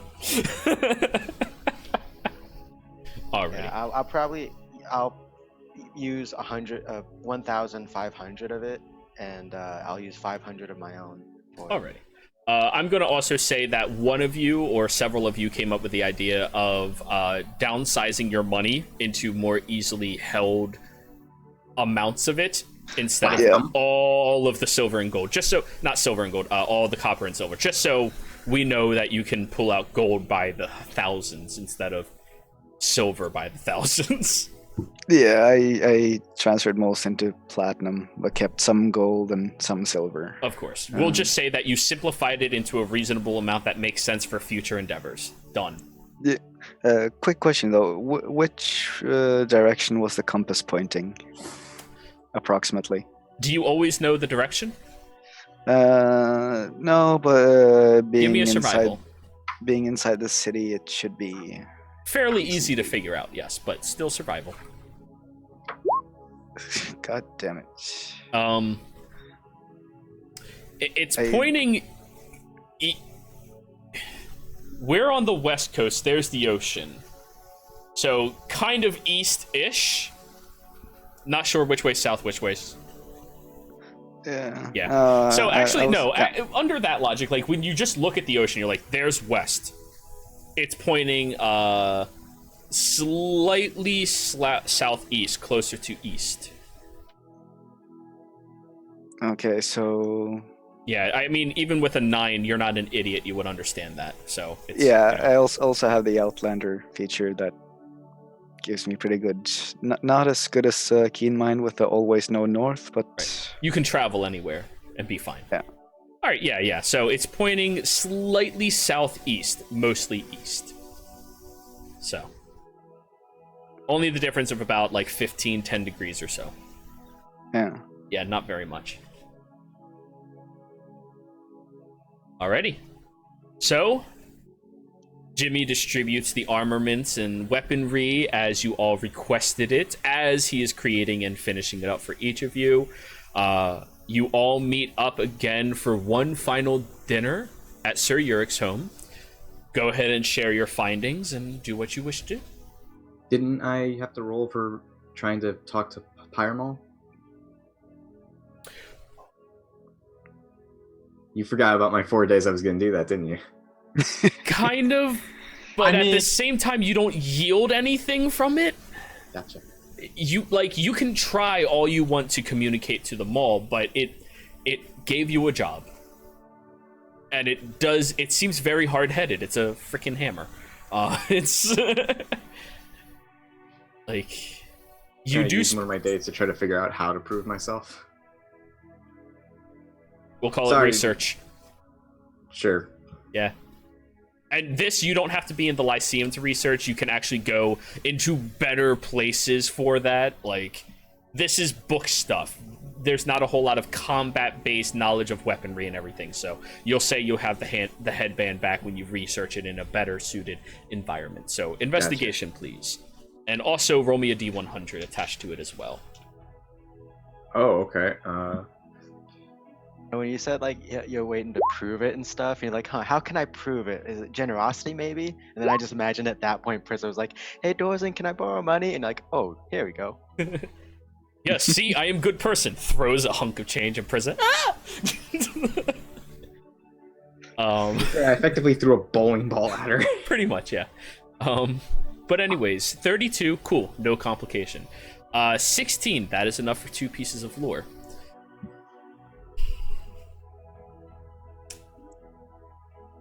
You end up going by the guardhouse, and instead of just asking them, you start taking in what they're doing, watching them as they move, and you start listening to their training regimen. And even after that, you end up going into the sewers and find your way over to the clasp, which you are more than accessible to and more than able to go hang out with them whenever you please. And in researching how they've been training some of the urchins of the town to better grow their skills and capabilities, the weapon that everybody is taught to use as their preferred weapon, under most well-trained individuals and from veterans' knowledge themselves, the weapon is an extension of one's own will. It can be used for protection, it can be used for killing, it can be used to wreak havoc across the world, but it can also be used to save lives. The point of a weapon is not to be thought of as anything more than an extension of yourself and a dual partnership, which is why people grow fond of specific weapons. They build a synergy with it. They build a connection to it. They know the weight of it perfectly. They could feel it just by gripping in their hand if that is truly their blade, despite it being a perfect replica of every other one. They customize it. They make it feel like it belongs to them. And that is for the purpose of that partnership, pursuing something for themselves. Now, the interesting thing about that is it doesn't exactly apply to you. This is your second thing. Their weapons are not sentient. However, they are still treating it with a lot more respect than you've ever treated your blades. In fact, if your blades weren't magical, they'd probably be incredibly dull by now. Reasonable. You could always get more weapons. But this one, it is not just your will that is important to it. It is its will. And it will not break to yours. It will not bend to yours. It will only pursue what it wishes to. And that is incredibly important to it. It is incredibly strong. It is incredibly sturdy. And it does not like for people to misuse it and treat it disrespectfully. So the best way for you to prove yourself with this weapon, as you've been able to glean through 4 days of research, is to prove that you feel and you respect the weapon's choices and its desires, as well as yours, and that those two things can coincide.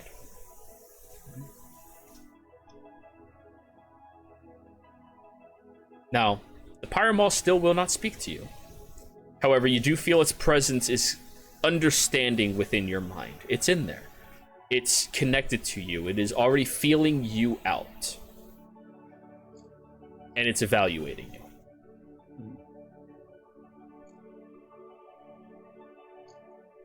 And then Jimmy comes along, takes it from you because he has to make sure they had the one edge perfectly well done.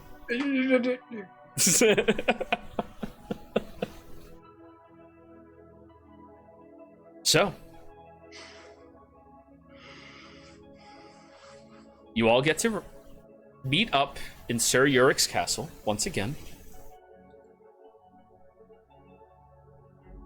Would you all like to discuss your plan? Or your findings with each other?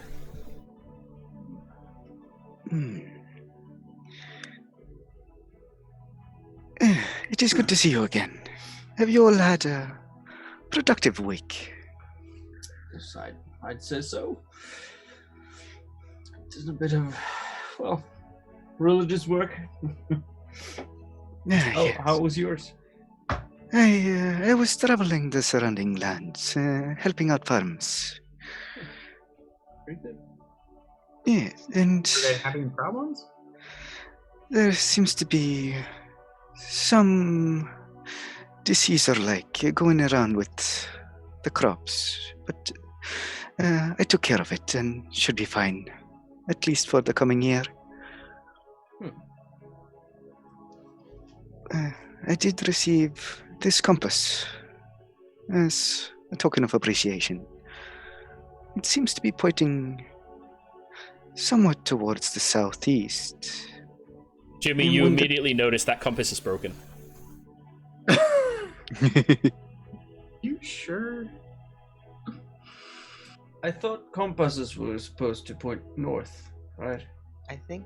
Where is the fun in that? What'd you say, Prissa? I think that might be a broken compass, Lauren. It does not matter. There is no fun in, well, always knowing where you're going. Captain Alarian to you. Well, I got the Vishino stone back. I should be more obedient and now to us. Wonderful. Wait, the fire dog? The demon dog, yeah.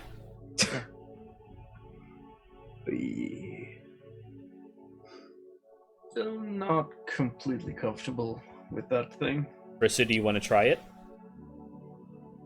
Kinda, yeah. The new command word for it is fluff. Yeah, that's definitely a Prissa thing. Go ahead. And Gnomish. So, Fluff. you very easily scream, "Fluff, I choose you," and throw the stone. And when the stone burns and bursts forward, you watch as a white-skinned Vishino appears with purple traces and pink flames emanating across its body and pulsing backwards with the same gnarly opened maw that produced before but now seems to be exhaling sparkles in its breath. The Conjuration people really went above and beyond because, you know, sometimes they're extra. This is amazing. Yes, it is quite shiny. Alarin. Something, all right. Yeah, Lauren will try his divine sense. It is now To a see if it- fae instead Aha. of a demon. They've changed the base nature of the creature. It is still very evil. However, it is lawful instead. Quick question is, I assume it's the name is the command word and stuff. Sure. Will it let me pet him? Ouch is going up to the creature and On fire. using its antenna to poke and prod at it, feeling up its face and body. I'm pretty sure. Yeah. But as you approach Prissa, it just sits at you, sits on the floor, and just stares. I pet him. I try to find that sweet spot behind the ears that dogs like. Roll me an animal handling. This is gonna end so bad. Good Measure one, puppy. go. Ooh. It doesn't react at all as you keep scratching, and those conjuration fucking people probably screwed up somewhere.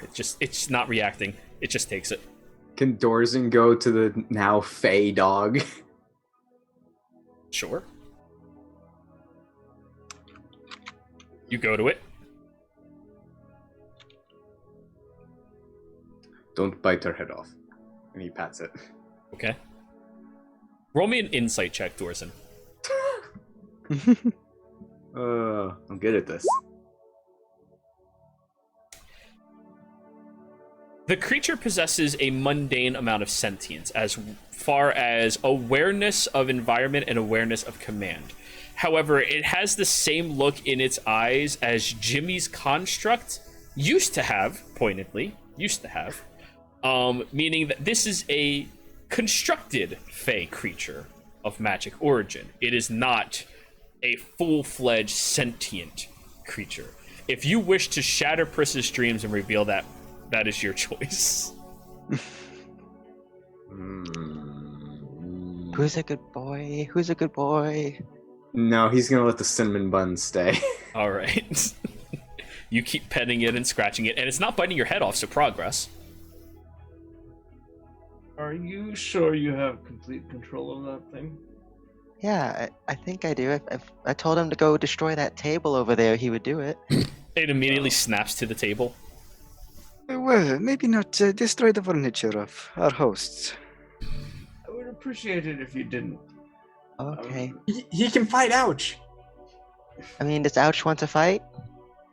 Please, can we not have a what do the humans call them? A dog fighting Cockfights? pit? Ouch just turns and you see his antenna twitch. You have no idea. That thing's unreadable. I am going to go over in the corner and sit down by myself a little bit for about a minute while I cast Commune. Okay. Well, at And- the very least, it is no longer a demon. That's good.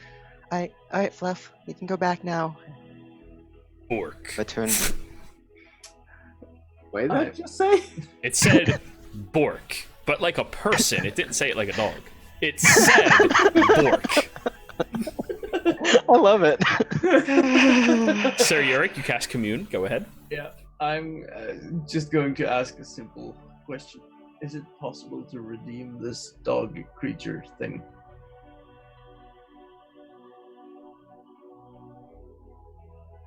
Asking real questions. The response you get is inconclusive because your question is invalid.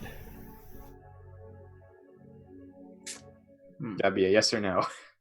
No. also It can be a short things like that, sentence. but because of the nature of your question, it is purely inconclusive. Does the dog fall into a little totem right on the ground where it was, or does it Pokeball style go back into Prissa's hand and No, it falls right on the ground where it was. Well, Yeah, I have two more questions, right? yeah. Do I get the sense because I said dog demon thing? No. It will Alright. translate your meaning more than what your question is. Alright. However, your question is invalid. Right.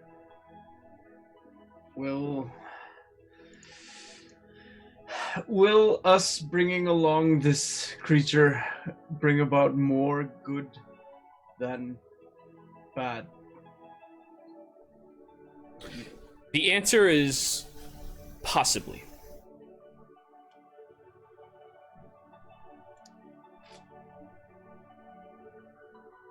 Should I cast the GS on it? But guys, Yeah, GS. The quest, the spell. Come on, guys. We all know what that really is. no. All right. It says you can, but no. Okay.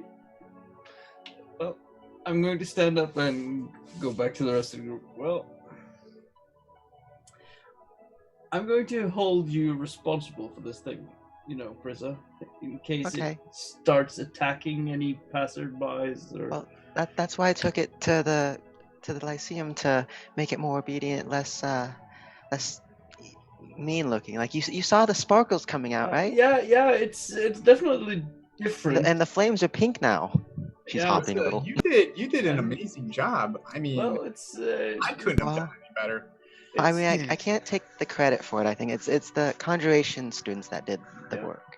Well, it was a good idea, and I really hope that. What's his name actually now? What are you calling him? Fluff. Fluff. That's it. I hope that Fluff will prove useful, but just be careful, okay? Yes, and I will point out that some of my abilities will repel it if it is close by. I think it's the most safe in your hands than anybody else's. Hmm. Yes, I agree. All of the servants walking around the room stop and just look at Jimmy, and then keep moving.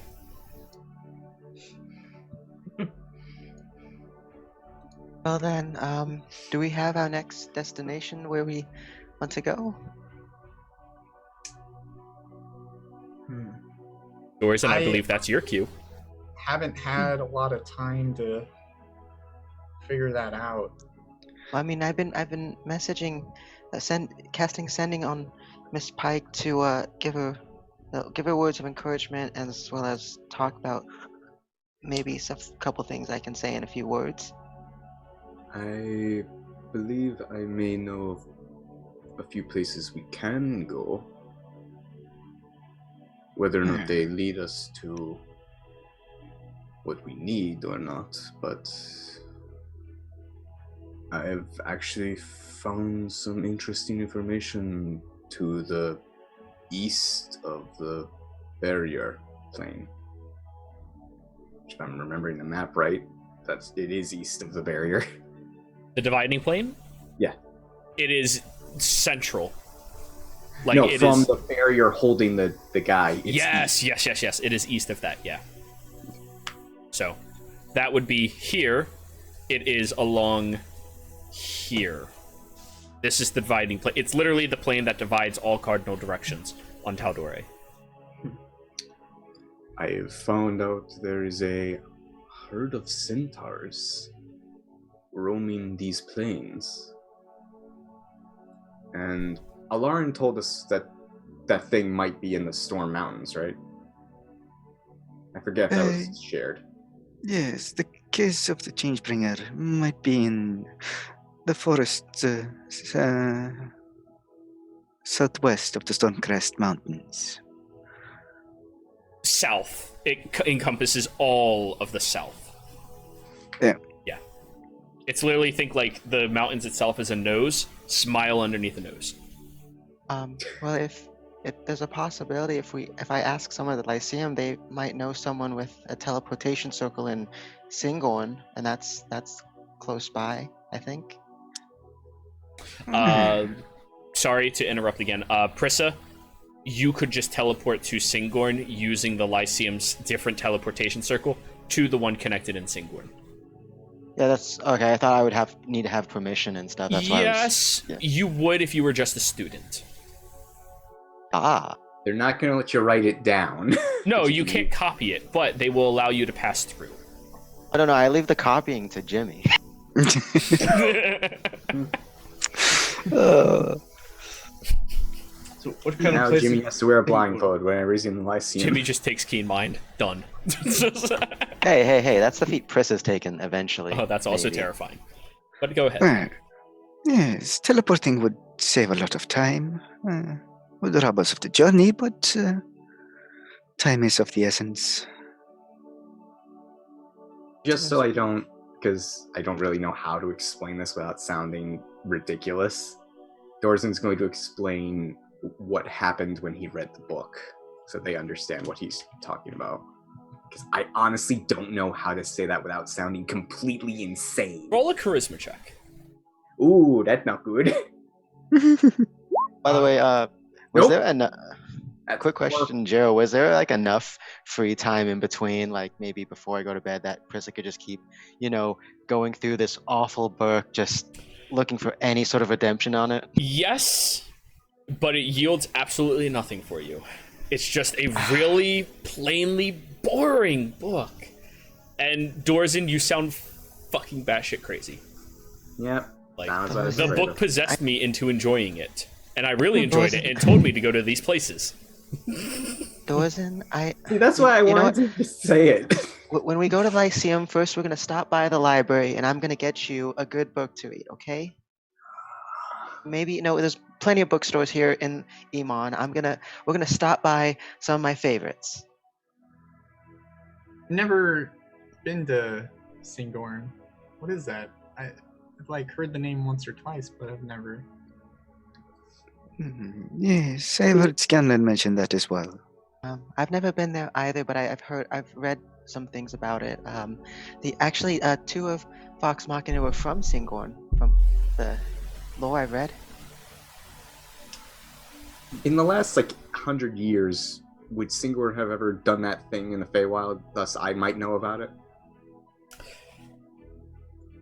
Roll me a history. What kind of place is Singorn, really? I don't Elves. really know any place. 2 5s in a row. Just elves. That's all you need to know. All right. Yeah. The name sounds familiar, but you can't place it, Dorzen.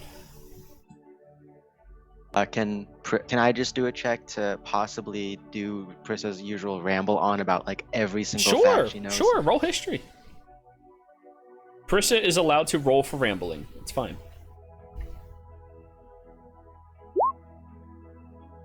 $13. So it's not like this is a big secret, but only people from Tal'Dorei really understand it. Singorn is a community that is vastly made up of primarily elves.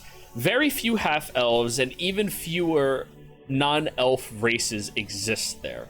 It ranges very clearly from high elf to higher standing elf. And periodically you might even find a wood elf. However, that's basically all you will find in Singorn. They are a very high-class society that prides themselves on their magical advancements and studies as a public, as even the youngest of aged elves are taught within their communities to perform magic at a baseline understanding and comprehension. They're very standoffish. They do not like outsiders very well, especially people who travel there without permission. However, because of recent events that happened during, Vecna, they have an allyship with studying with the Lyceum. The connection between the Lyceum is kind of the bridge between Singorn and the rest of civilized culture here in Tal'Dorei. I would assume it's also because of the whole Chroma Conclave thing too, right? Well, yes, but it's more like all of that happening at once and just, oh fuck. They needed more friends and more allies than they originally anticipated. Wait till they get a load of me. But yeah, that's pretty much everything you know about it.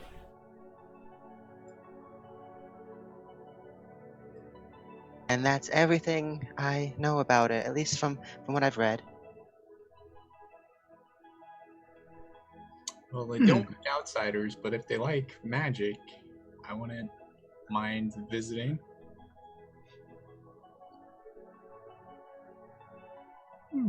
Yes, it does sound like an interesting place to visit. And It would put us closer to the kiss.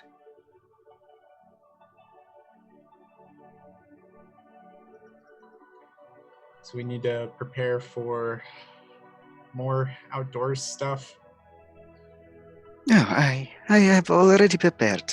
I bought extra clothes, blankets, food, and water. What about ponchos? What if it rains? Yeah, a little rain never killed anyone. Flash cut to Noah's flood. Jimmy, is Ouch waterproof? Did you prepare for that? I mean, he's magical, so it doesn't matter, but in a sense. All right. So, you all decided that you're going to be going to Sungorn tomorrow morning? With the express purpose of, what is it that we're seeking? The kiss of the Changebringer.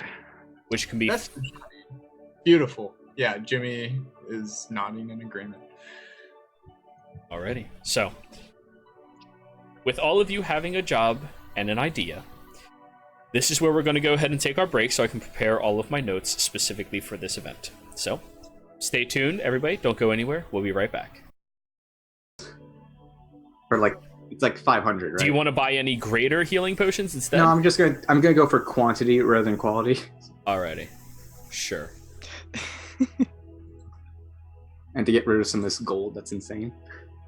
I have too much gold. But yes, we are back, everybody. Hello! How are you? Sorry for the slight hiatus. They had more shopping to do that we didn't want to You whittle gave down us too everybody's much time. money. I thought I just gave you... you guys could save up for, like, legendary shit, but whatever. You know what? I tried to, but it would take too long. I mean, says you. That's the mechanics. Says you.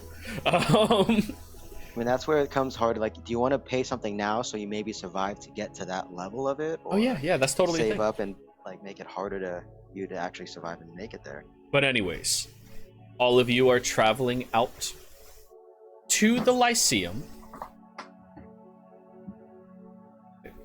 This one? Oh, Dozen, I got you this book when I went to get a poncho here. Thurston takes the book, looks at it. What am I looking at? Tusk Glove. I haven't read it yet, but I've heard good things about it. Like, very romantic. Okay. Put it in his bag. Well, and make sure when you're done with it, let me read it next. And actually, we'll have like a little book club, and you can tell me like everything. Like, we'll go into detail about it, and it'll just be so much fun. I've actually heard there's a spin-off. I think it was called Horseplay. Really? Yeah, I think that might be more suitable. I'll have to find it.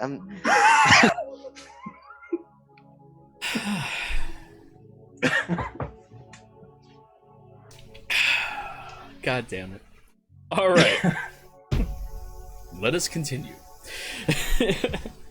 You all do your shopping, swinging by Gilmore's, dropping in, throwing money at the person, saying, "Find these things," and then running out. Or picking up items that you previously commissioned for them to find for you, and you were lucky enough to produce Balarin. Now, you all travel back over to the Lyceum, to the same teleportation circle, where you see that there is an increase in the number of guards there currently. There's about 2 more than usual. Usually there's only 1.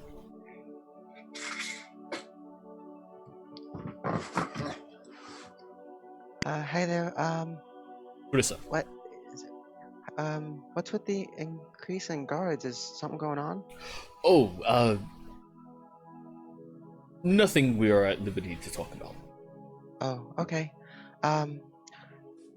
Quick question out of character, Joe. Would I have to ask them about going to Singorn, or is Not these what's the people. You process have for to this? travel from this circle to the Lyceum to travel over to the Navigator, who will then take you to the teleportation circle in the Lyceum to Singorn. Gotcha. They're all Thank pretty you. much one-way tunnels that you have access to the outside points. Right. Well, me and my friends are going on a journey, so I don't know how long we'll be away. Take care of yourself. Keep up the good work, You as well. and have a good day. So, And then I teleport to Lyceum with my friends. all right, remove the spell slot. You show up in the same manner as before. All of you are getting much more used to the teleporting that you've been doing as of late. However, you look around at the area and you see that there's appears to be an influx of outside studying happening, as students are all over the courtyard. They're sitting on benches. They're talking underneath trees. They're all studying and practicing at a very increased rate outside of the building itself. Huh. Something must be going on. Usually I'm by myself underneath that tree over there when I have to study. And you see there's about 6 people underneath that tree right now. Well, maybe if we inquire as to what they're studying, we can get some sense of why they're studying for it. Hey, what are you doing over there? Immediately 10 people like terrified looking at Jimmy. Like all of these are bookworms that are now scared of social interaction. No, it's okay. Didn't mean to surprise you. Sorry. We're studying. That's a Brissa. You look down the way. Brissa. I go and give him a hug because I think I know who that is. Running up. Yep, it is your dwarven professor. Comes running up, grabs you a hug. Oh, Brissa, it's been so long. It seems like I haven't seen you in 2 days. It's been so long. I know, right? Yeah. Oh, you brought all the other shitheads with you. Huh? How y'all doing? Actually, funny you say that too. Is some of us are shits now too. Now don't talk bad about Fox yourself, Fatima. Brissa. People don't do that behind your back. Don't do it to yourself. Wait, what does people say? Stupid castle. I find myself in thorough agreement with the professor. Hey, he's a smart one, isn't he? Maybe. Anyways, people don't say anything behind your back, Brissa. Don't worry about it. Pat you on the head. Oh. So, Okay. what are you all doing here? We were gonna go talk to the navigator and start heading to Singorn. We're after Singorn? Uh-huh. What the fuck do you have to go over there for? They're stuck up like all shitheads. Well, I mean, we're not staying in Singorn too long, but it's near where we need to go. Cause Priscilla looks around real quick, make sure no one's listening. There's people everywhere, all over the place. Oh, are they listening in? Roll in perception. What'd you get? 17. I get a passive 22. Do I know these efforts are trying to sneak this conversation? I mean, some people are inquisitively listening to a professor and a full-fledged Lyceum member discussing teleporting to an elven magical city. So yes, they are listening. And I guess Prissa would have noticed that too then? With Oh, the yeah. 17, or- They're freaking Lyceum students. They're not sly. Most. I'm gonna look over one of their shoulders just to see what they're reading. One of them is learning the protective nature of abjuration magic. Boring. Yeah. You know, actually, I have this. I'm going to, seeing that there's people watching, just, I'm gonna, kind of close my mouth to do a message spell, cantrip, and just whisper into him, into his ear, we're going after a vestige somewhere. Ooh. You be sure to be, very, very careful, alright? Worry, we will be. And I just hold out Pyre Maw. That's a pretty That one. hammer. So, That's the Pyre Maul, she whispers with the wait, message. what? Mhm. Give me that. He grabs, like, the hammer. Hey. Are you opposing athletics? Are you I'm opposing? resisting, yes. Okay, roll athletics. It'd be funny if you lost to a wizard. I mean, then again, he is a buff dwarf, but still. Ah! 27. Whoa! Okay, there was no way I was winning He that. grabs it and grabs it without even, like, you really resisting against him, and just holds it in his hand going, hey, this... What the fuck you to say to me? And he's I just quickly try to grab glaring at the Pyre Maw hammer. back. Yeah, and he just, like, tosses it back to you, like... Holy It shit. talks to you too? Oh man. That is a disrespectful shit. I mean, it hasn't talked and it hasn't spoken to me yet, but I haven't had a chance to hold it either. You By probably the way, just Dorsen, have you been able to? Have you answered the question? I am Yeah. working on it. All right. question. Yeah, whatever.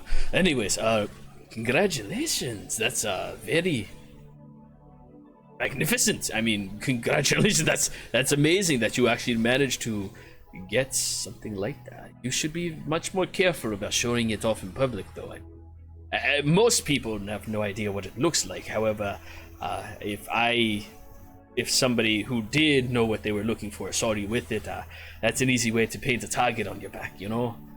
People with deep pockets want those things. And I assume we're all walking and talking at this point. too. Yeah, sure.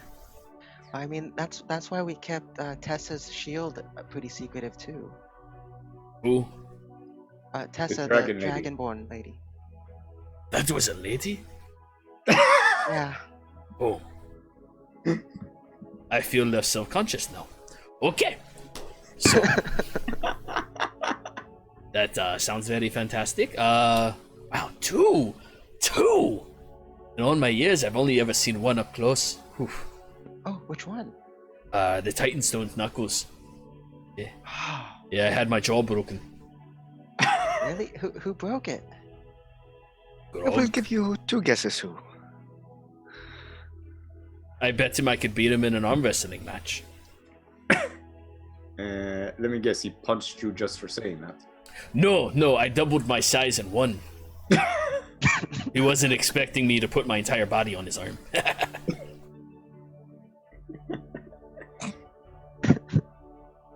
Not to mention he was kind of an old man anyway, so it was a lot easier. But yeah, broke my jaw in one swipe. Reasonable. Like the guy. Very nice. Quick thing, Jero. I think Prissa would have gathered who it originally had the Titanstone knuckles, but would be the same person? Yes. Did I get that sense? Yeah. He's a dwarf. He's way older than you. Well, currently. Not older than you can be, but way older. So yeah, he's been around for a while. He's experienced life. I wish I could have met him. He Hey. sounds like sounds like a really cool guy. Yeah, totally. Yeah, good guy. But anyways, you all said you're going to be, heading out now? You're, going to Singorn to the fucking elves, alright? Yeah. We need to talk to the navigator first. If I know how. people would Mary do will some- let you in. It's no problem. And he just keeps walking with you. So, big guy, looks back at Dorzen. Who'd you get to groom you? I've been looking for someone. I thumb over to York. He has a person who massages his horse. Well, Well, just you my fancy. horses. Puts his pinky in the air at you. Well, I suppose. Hey, you know, dwarf hair is very You remind similar my to stash. horse hair. Right. Same Really? quality, thickness. Well, I'm sure my horse masseur could be able to groom you for a fair price. Ah, thanks for the invite. Patch a heart on the back. That's great. Quick question, out of character. Sorry. Did Yurik bring Bastion along? Presumably. Yeah, I would usually do that whenever we're. As a point of probably. order, Dorzen would know that the Riffin-Mist jungles are an incredibly dense jungle. The horse would not be able to traverse it. The trees are twisting and turning and contorting into each other. I'm getting away with it because of my horseshoes. That's how a Yeah, horse breaks their legs, essentially. yeah. A You don't wanna normal bring your horse horse would not with be you, able don't to you? traverse through that jungle. So it is your choice to bring it with you, of course. Okay. Yeah, So but it's your choice to yeah, bring I'd horse leave with us. Bastion behind then. But are you leaving Bastion here or in Singorn? In Emon. Okay.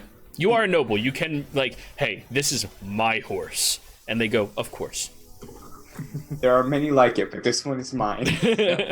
And I'm also going to pay for a fine mare for him to breed with while we're gone. Whoa! Oh, someone's Whoa. All right, so one of his days of downtime activity, he takes his horse to the stables to pick out his favorite horse and see if they're compatible. They Or if really anything, seem to love Bastion's each the one. other. Dorson is Bastion's the just one who sickened picks out by his this. horse. And Yeah, you let Bastion pick out his own horse, Yep. and they seem to really love each other a lot, as far as you tell Prissa. But of course, Dorson just gives Yurik a look. Well, he deserves it. He died for Christ's He sake. For died. Sarenrae's sake. Lauren will just speak quickly in Dwarvish. You seem to have lived a nice life and experienced things. You must tell me about it sometime. Why are you he looks at your speaking- holy symbol. Fucking hell right. Offers you a fist bump. Yeah, Hey. Lauren fist bumps. Very strong. Very strong.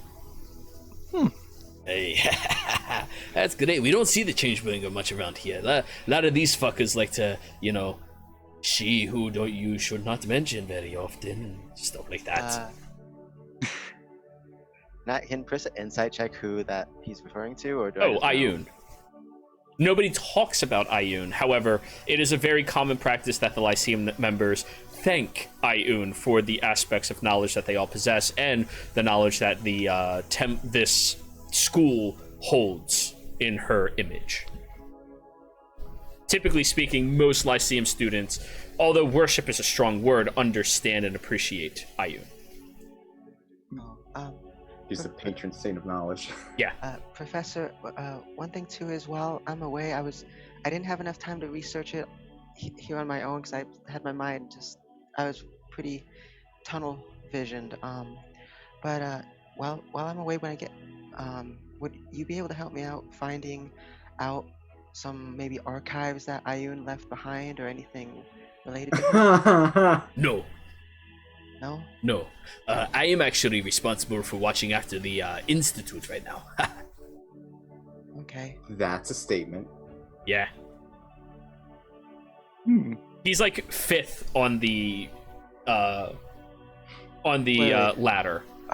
Hierarchy. If that's, Yeah, if the that's hierarchy. The case, then so like the institute as in like this institute, the Lyceum. Institute. Yeah. So if it's not too much to ask, what something seems like it's going on. Like there was more guards outside the circle than before, and everyone's studying outside, which I am surprised about because I was usually on my own outside. Roll a persuasion, Prissa. With advantage because I'm his favorite student. Nope, with opportunity because you're his favorite student. Can I cast guidance on her? Does that work on that? I mean, he'll slap you. You're casting it. Wait, you also don't have a necklace. You can't cast spells in here. Oh, right. Oh, Not even that's divine definitely magic? Prissa. Oh, Like all forms of magic, not just arcane? All magic is no in this place. Oh, Yeah, okay. it's protective. Unless you, Yeah, of course, have a lanyard. you know what? I'm definitely like when I learn level 8 spells, learning glibness. Because come on, Right? What? He kind of like looks at you and goes, there was a situation yesterday, and because of that, few people on the latter have, taken a particular interest in it, including the headmaster, and as such, they've asked me to stay behind and protect the school as a whole. Should we be worried? What's... No, it's no problem. If any fucker comes up here, I'll beat the shit out of him. It's no problem. I know you will. Yeah. Well, I hope everything turns out all right. Everything will be fine. Don't worry about it. Go get your pretty little vestige or whatever it is. And like you're walking over to where you see the navigator is, and they come approaching like, "Oh, would you like to fight?" Nah, we don't. It just pushes her out of the way. And all right, right over. Hi, Mary. Wait. That is not Singun. That one is Singun. Looks at the navigator. Yes, and you do still need to file. Yeah, do the paperwork yourself. It's fine. Perks of being the boss. So, This is my kind of mage. right over there. Points over to the teleportation circle. All right. all of you take care, of course, and if there's any incidents that happen, keep in contact with me, Prissa. You know, just reach out every now and again. I'll send a sending message now and then. Good. And she will take the time to do the teleportation circle, but before she finishes it, she'll go over, give him You one don't last have to hug, finish and it then right go and there. finish it, and then for the actual teleportation part though. Like, Right, do there I is have a to- spell that takes a built in. long time. Well, the circle is built there, but she still has to, like, summon up the magic to do it. She was Oh. talking about like drawing it, is what I. Yeah, that's sure. what I figured it Right. was, kind of thing, like dialing in a phone number. Yeah. But yeah, like before I finish that though, I give him one quick last hug before I activate it, and we all go through. Take care, Prissa. Pat you on the head. And you all disappear. So just point of order, Jero, none of my magical devices were working in that place. Correct. So you had to carry. Ouch.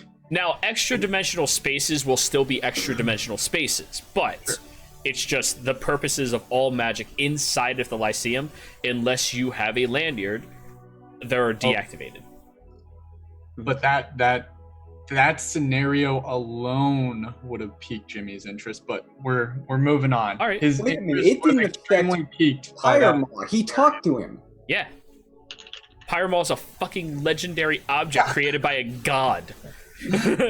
Mages don't mean shit. Plus, difference between divine maybe and art. No, No, we ruled that out. I magic- tried to cast On a guidance on baseline, magic is magic. As far as the protective nature of that area goes. Because of them having to deal with Vecna, magic is taken care of here. However, creations like that still possess themselves. But yes, you all travel through very easily. You make it through the circle, and you appear inside of a silver hall. The building and structure around you glows incredibly brightly and shines very high, stretching 200 to 300 feet above you in a perfect pentagonal-shaped building that peaks up into a cone tip at the very top. Now, inside of this room, you see that there's all manners of Victorian-like stained glass pane windows lining the area. Some of them only 5 to 10 feet, other of them growing up to 20, 30, 40 feet wide. And despite the chaotic nature between all of them, it seems to tie in a very thematic way that looks incredibly ostentatious, yet like it belongs there. When you all appear, standing where you are, you look over and you see that there are 4 elven eldritch knights, all holding their blades, vibrating with magic out towards you, before realizing Prissa is standing there with her robes and her lanyard, and they sheathe. Hi there. The Nazi. Is Ouch moving? Yes. All right, I put him in. For the record, I can speak Elvish. Alright. Can't speak Dwarvish, but I can speak Elvish. So what Greetings. does that say? Oh. Greetings, Prissa says in Elvish. Right. Now, anybody who does not understand Elvish will not understand baseline what these people are saying. I got Sylvan. I'm going to activate my helmet. Greetings. I imagine it's like Google Translate. It just appears over his visor. Subtitles. Great. Well, the thing is, I understand what they say, but I can't speak the same language back to them. Yeah. You comprehend it. Yep. But Just their way of acting towards them, they are very different than any elves Dwarven ever grew up with, right? not necessarily. I mean, the vast What he majority considers of elves. Fey elves are very, or the general populace of Fey elves, let's say, are very loose, very free-roaming, loving, compassionate, tricky, deadly, deceitful. Like, they're fluid and chaotic. However, the more noble ones amongst the court, where they have a playful sense to them, those and their protectors are very dutiful, very refined, very reasonably, much like these elves are acting so far. Still in Elvish, by the way. This is our first time in Singorn. Is there any landmarks that you'd recommend we visit while we're here? What is your business here in Singon? Well, we're using it as a way station for a quest we're currently on to help Vox Machina. But while we're here, we Which should translating visit from sites. Elvish. To help the shits.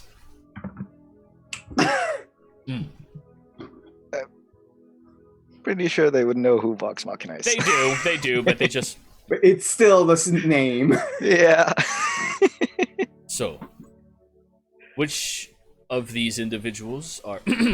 Excuse me. Which of you individuals, speaking in common, are representatives of Vox Machina? I suppose I would be the highest on the ladder in that sense. I take Joe, a I'm gonna start taking demonstrative out my step to the notebook. side. I got some runes I gotta copy. Yep, yeah, okay. Roll a stealth check, Jimmy. I'm not trying to do it sneakily, because these Okay. are different people. Your paper gets cut by a very sharp blade. Same thing as everywhere else. Quick question: can Prissa try to remember the runes, the Ooh. rune address, not by writing it down, just by memory? You tried that once. It hurt. You did try. Tried that it once and hurt it a did lot. work. It did work, but that was also a more playful moment. This is going to be something like... This one is far more intricate and far more detailed that you are going to have to take the time to discern what is ostentatious display on the floor and what is actually the circle. And that would involve you studying it to learn it. You do have the possibility of learning it, of course. You just have to talk to one of the representatives here in Singorn to do that. Okay, so But anyways, your paperwork, please, sir. Yes, let's see. Yes, here we go. You pull out a pile of paperwork that's all in different manners of keep and just disorder, and you see they almost have a minor aneurysm looking at it. All right. Takes it and starts filing it, reorganizing it, shaping it, mending it to fix it up, and before even looking at it. And this entire process takes about 5 minutes. Oh, thank you for that. I've been meaning to have it looked at.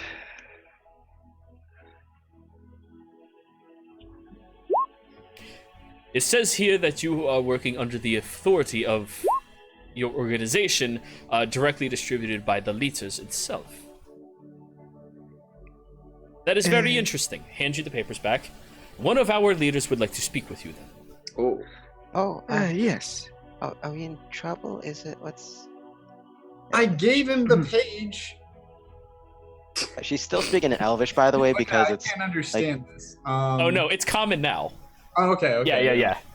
He pointedly stopped speaking Elvish to talk to the common folk.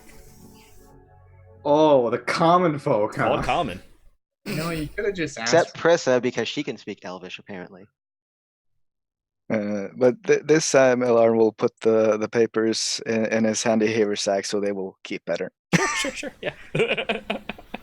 But hey, he reorganized it for you. Yeah, and mended them.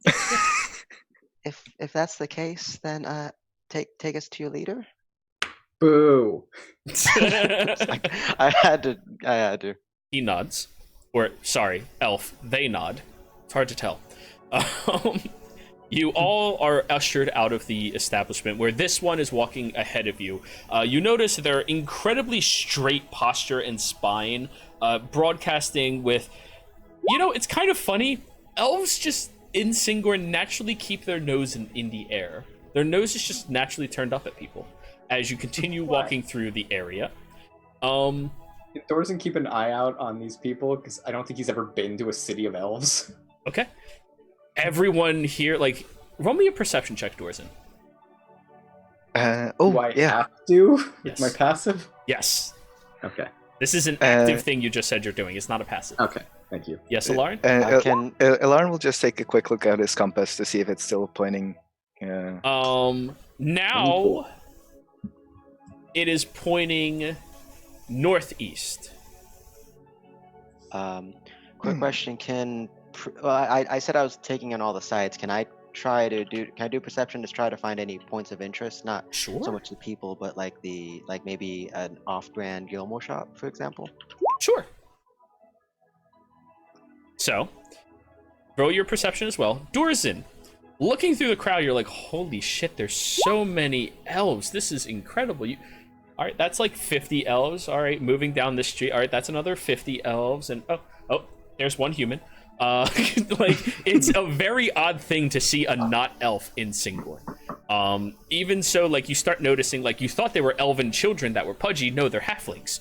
There's a couple of them running around too, but you haven't seen anything else. And like, even half elves seem to be like loved in with the humans in this area.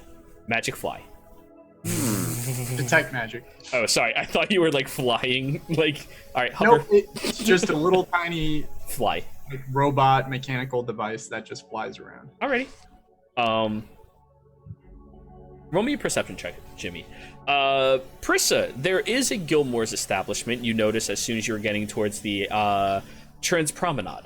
The more centralized location in Singorn where all of the royalty moves towards and keeps, actively. Where all of them keep themselves and where they study, where they practice, where they, govern. They do rich people things. Sorry, I am not one of those people. Rich people do things sometimes, I think. They have a horse, monsieur? More than likely, several. Horses are treated better than humans here. And looking at that, like, there are a magnitude of fine shops, all written in Elvish script on the outside. It seems this place is one of the only places in all of Tal'Dorei that has not been accommodating towards people of not hereditary or hereditary is kind of what it is. Yeah, hereditary or of outside lineage. Let's go with that. It's very interesting. Jimmy, on your walk, that's one shot with magic things. That's that shot with magic things. These homes have magic things. You're stepping on like a magic road. Like, there's a lot of magic in this area. Come on. Damn it. All right. There's a lot of magic everywhere. Yeah. Oh, boy. All right. Yeah, it's like a ley line that you're walking on right now of magic. Yeah. And Okay. Additionally, the two guards, one who's further behind you and the one who's leading this endeavor, they are both resonating with strong magical aura as well. Their blades are magical. The one up front has their armor, which is also magical. A small little wooden box, like right underneath the tuck of their armor, which is also magical. And the person behind you has the weapon and the armor, which are both magical. I'm just going to get close to the guards since I can't focus on anything else and just be like trying to peer in and get an idea of what it is that they're carrying. They seem More slightly... curiosity. Yeah. Roll me an investigation then. Sure.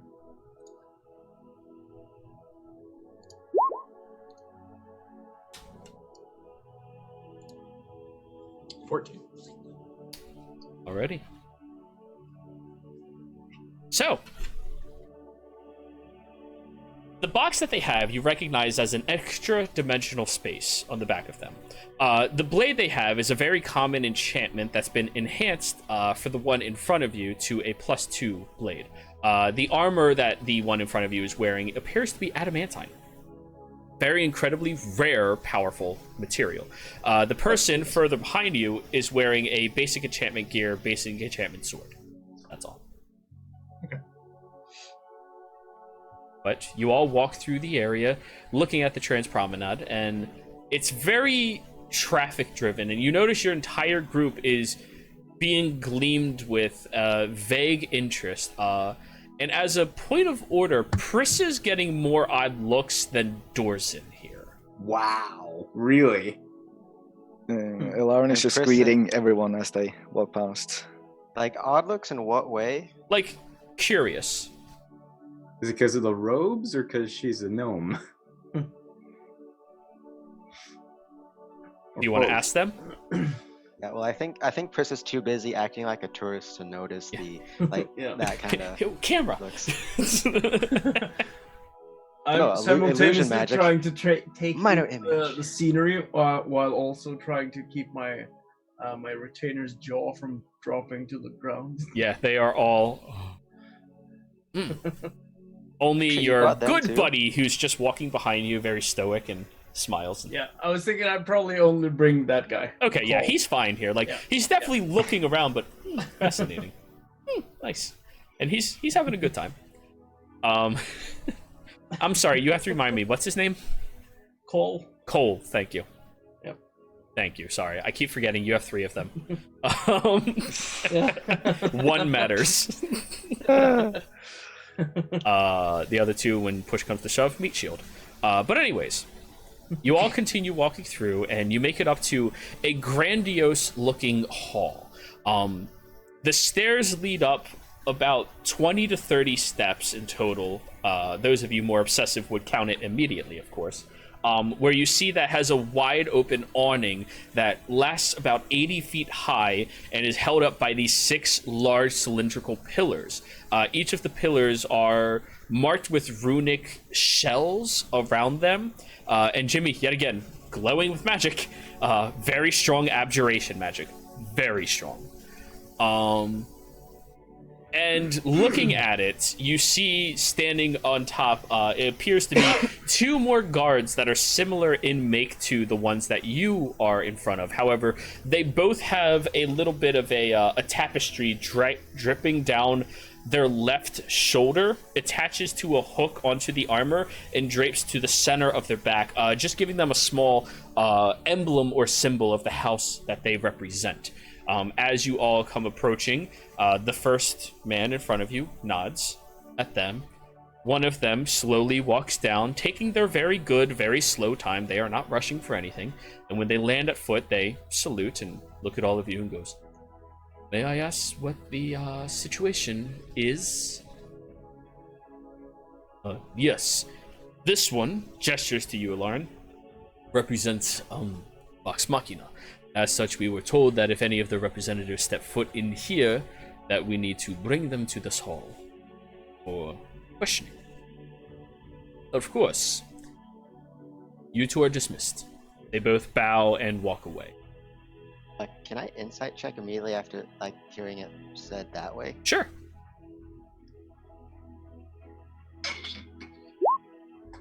Formal elves speak common in very cryptic ways, but they didn't seem to have insidious intent.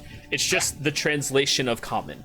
It's okay. Yeah, some people just say things. Well, it's kind of just how they talk. I mean, nothing he said was, not factual. It's just they want to question you. It's not like we need to question them now. It's more, oh, we would like to. Though it also might have been something Scanlan did. Possibly. As you said. But yeah, you don't sense any malice in their demeanor or the way that they're talking, Prissa. But anyways, the one stands there and he goes, "You may all refer to me as the Kabul." The Kabul? The Kabul. Now, how would you like me to address your group in particular before the governess? Well, crap. Do we have a name? We're not calling I do ourselves actually. the I do. shits. No, I did. We did actually somewhat decide on a name before. It's The group that does not call themselves the Shits. All right, good. No, it was the Associates, but it was. We also shortened it as a joke to the Assos. I forgot that was a thing. But that was for the contract, right? Yeah. The Assos, okay. Also, we're a very different group than when that contract was signed. I think that only applies to Dorzen and Prissa. Yeah, no, that was when we still had what's his name, Alfie. We had Tessa, Alfie, and Grunt. Man, good time. Oh, Grunt kind of, yeah. Good times. But anyways, all right, fine. Representatives of Vox Machina. That's just fine. Please follow me. And they walk up the stairs very slowly. Very pointedly, 1 foot in front of the other, each and every single step. They are not in a rush for anything. So basically Prissa's speed because she's got small little legs. Yes. Alarin is just going 2 or 3 steps at a time, but he's going at it slow as well. So very exaggerated, foot up, pull. Yeah, more or less. All right, I like it. Dorzen just sighs and says in Sylvan, "Why don't they just fly?" So, you make it up to the very top where you see that the other individual who's wearing the same type of tapestry strapped to them looks at all of you and approaches closer with a bag and gestures. Please relinquish your weapons before entering inside. Fair enough.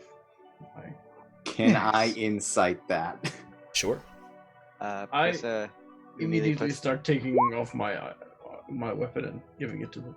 Yeah. 23. Professor does the same: dagger, short sword, quarterstaff. Wait, everything?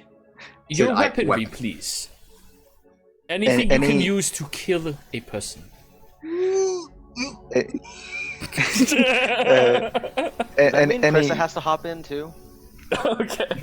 Just take, That's everything just take she the note. knows. Puts it in the bag. any raised eyebrows when Lauren presents his double-bladed? Roll insight. I think you may have your answer there, Dorzen, for the question. He answered it for us. Anything you can use to kill a person. Dorzen, they want you to relinquish the weapons because you are about to walk into a hall that presumably has a protective nature about it. Alright. They seem to value this grandiose building and people that may reside in it to the point that they will accept you inside, but they will not allow you in if you are carrying something that can harm or kill an individual. Jero, the way Jimmy thinks about most of his inventions, they're not. A lot of them aren't explicitly designed to kill people, although they might be capable of that. I'm leaving Ouch behind. I'm leaving the gun behind. I'm leaving, the explosive stuff behind. Yeah. Okay, I still got gadgets and I got a Batman utility belt on. Right, yeah, and they're just gonna roll an investigation on all of you as they start looking. Alright, I'm Okay, gonna put away my scimitars, my long sword. Does my broken sword hilt count as a weapon? Absolutely, you still have that. Why are you gasping at that? That was a Nice. random item I have. Yeah, you still have that. I'm scared of you now. Now, how long have you been playing? He just means But you haven't been that trying is- hard enough, Jero. So you need to pick up the pace. Next time, Of course. two-headed fire hydra. Jimmy, they start investigating everybody. Prissa, they remove your wand, they remove your focuses, your components. Your bag is kept separate from this large bag. Jimmy, they take off your belt, but if you have anything hidden not on your belt or in your bag, it would still be on you. Their investigation was reasonable, just not fantastic. I have a quick question. So I still have my coin purse on me, right? Yes. Okay. They would know not to put an extra dimensional space into an extra dimensional space. Oh shit. Yeah. But yeah, Lauren will also hand over the elemental gem for him to. Yeah, they take that and toss it in. They also, Alarin, you don't have advantage on that insight, correct? No, sadly not. All I right, forgot to turn 12. it off. They didn't seem to react to it at all. Doors is just gonna give up. Sorry about this. Be back in a second. I just throw it all into my Over. bag, and I put my bag inside of Ouch's compartment. So And Ouch just sits there in the corner. Yep. All right. And Dorzan, as you're holding the pyre maul and starting to produce it and put it in there, the one cocks his head and puts his hand up to you. Keep that on your person. Very well then. So everybody else, Can I insight that? Because that was weird. no real insight necessary. They understand what that weapon is, and they do not trust it in an extra dimensional space.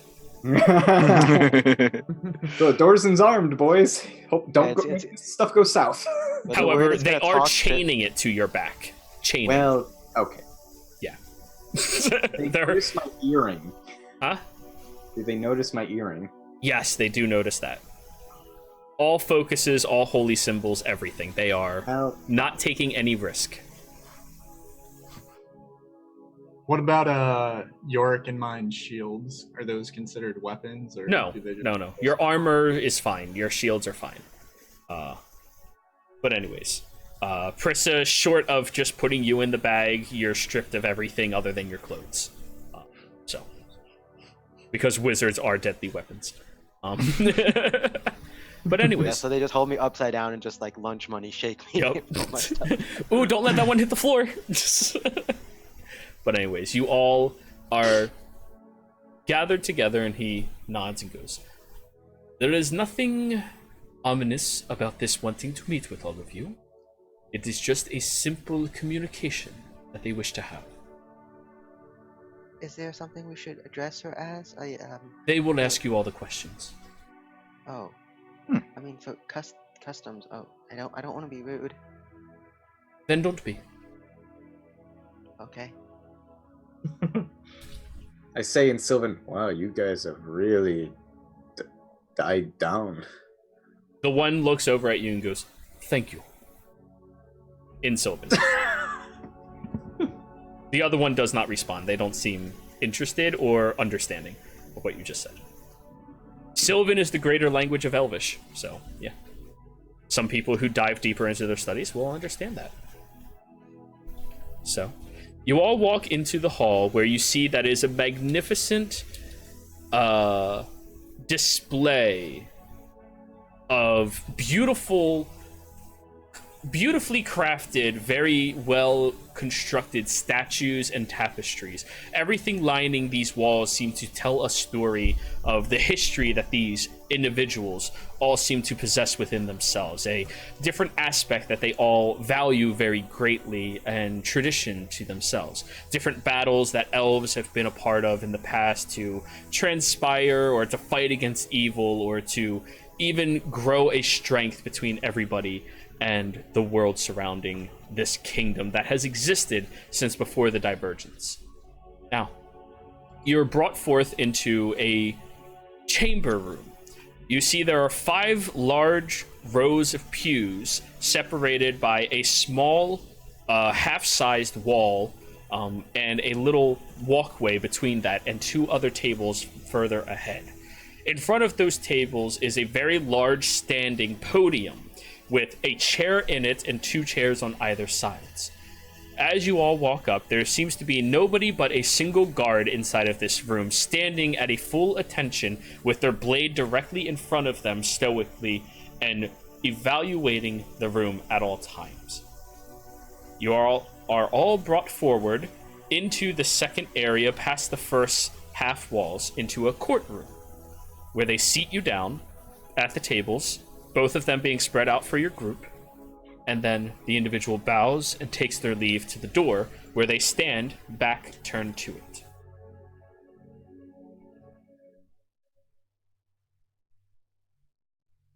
You all wait. Please tell me this isn't a court case, Jiro. There's about 5 minutes that's gone by. This is humming. Oh, dude, I'm chatting with everybody. Did you guys see everything out there? This entire place is magical. It's freaking amazing. You're really quiet, Jimmy. Yeah. Well, I'm Stage kind whisper. of yeah. I'm stage whispering like, this place is amazing. But there's so many elves. I didn't even. Did you see anybody who looked different? And he just rambles on and on. Lauren starts playing their ocarina. Yep. Just a low, soothing tune. I'm sorry to do this, but pointedly, since they do not know your capabilities, they would not allow you to have an instrument, as a lot of people are known for using instruments as focuses and power of magic. Thank you, Scanlan. Someone in particular is known for it. Yeah, So Scanlan. I apologize, but reasonably speaking, they would not let you keep that on you. Fair enough. So another 5 minutes go by before eventually one of the tapestries shifts forward, and you see as if a door has been opened from behind it. And you see this short-standing elvish woman. She has a very calm demeanor to her, but a row of indents in her cheeks that suggest a very playful and a very smiley personality when she's not on duty. She has almost jet black hair that cresses over the top and stretches down her back into a very tightly woven ponytail that rests on her shoulder. And as she walks out, looks out at all of you, she sits in the left chair, not the main central one, but the left, and looks out at over you, all of you. Oh, sorry, it's not black hair, it's dirty blonde. I apologize. Hello? Hi there. Hello. Hello. My name's Prissa. Nice to meet you. And my name is Ilaran. Sir Uric Falcone. She gives you a bow and a nod. Big nod back. James Tiltover. Pleasure to meet you. Looks at you, I am Dorzen. known as Dorzen.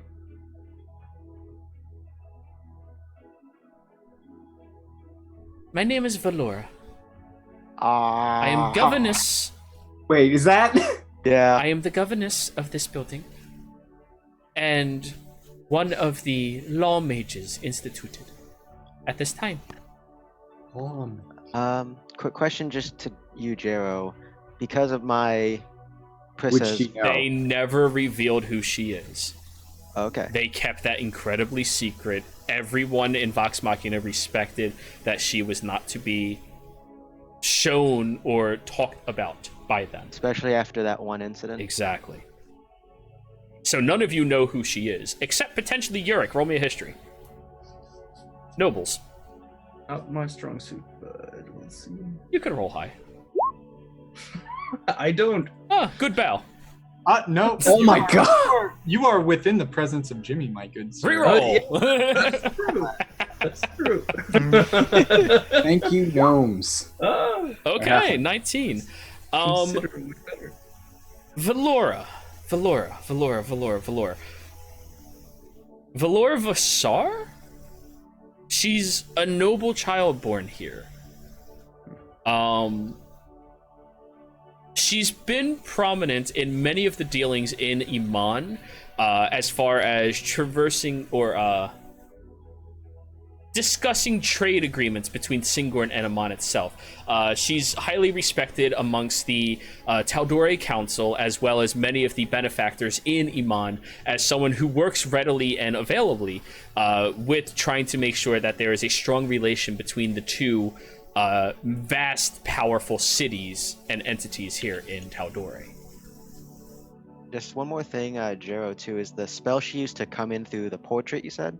No, it wasn't through a portrait. It was a tapestry shifted as if a door opened behind it. It's a hanging tapestry. It's not attached to the wall. Oh, so it's behind the secret door. tapestry. Yes.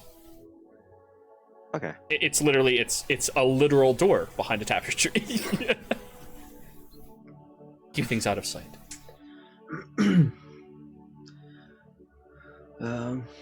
So, Valora, what is it you want to speak to us about?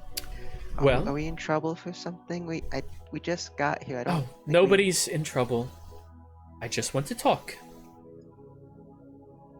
I've been in very close contact with Vox Machina as of late, and as such, it has come to my attention that none of the members of the seated Vox Machina have been accessible to anyone for any purposes for the last month or so.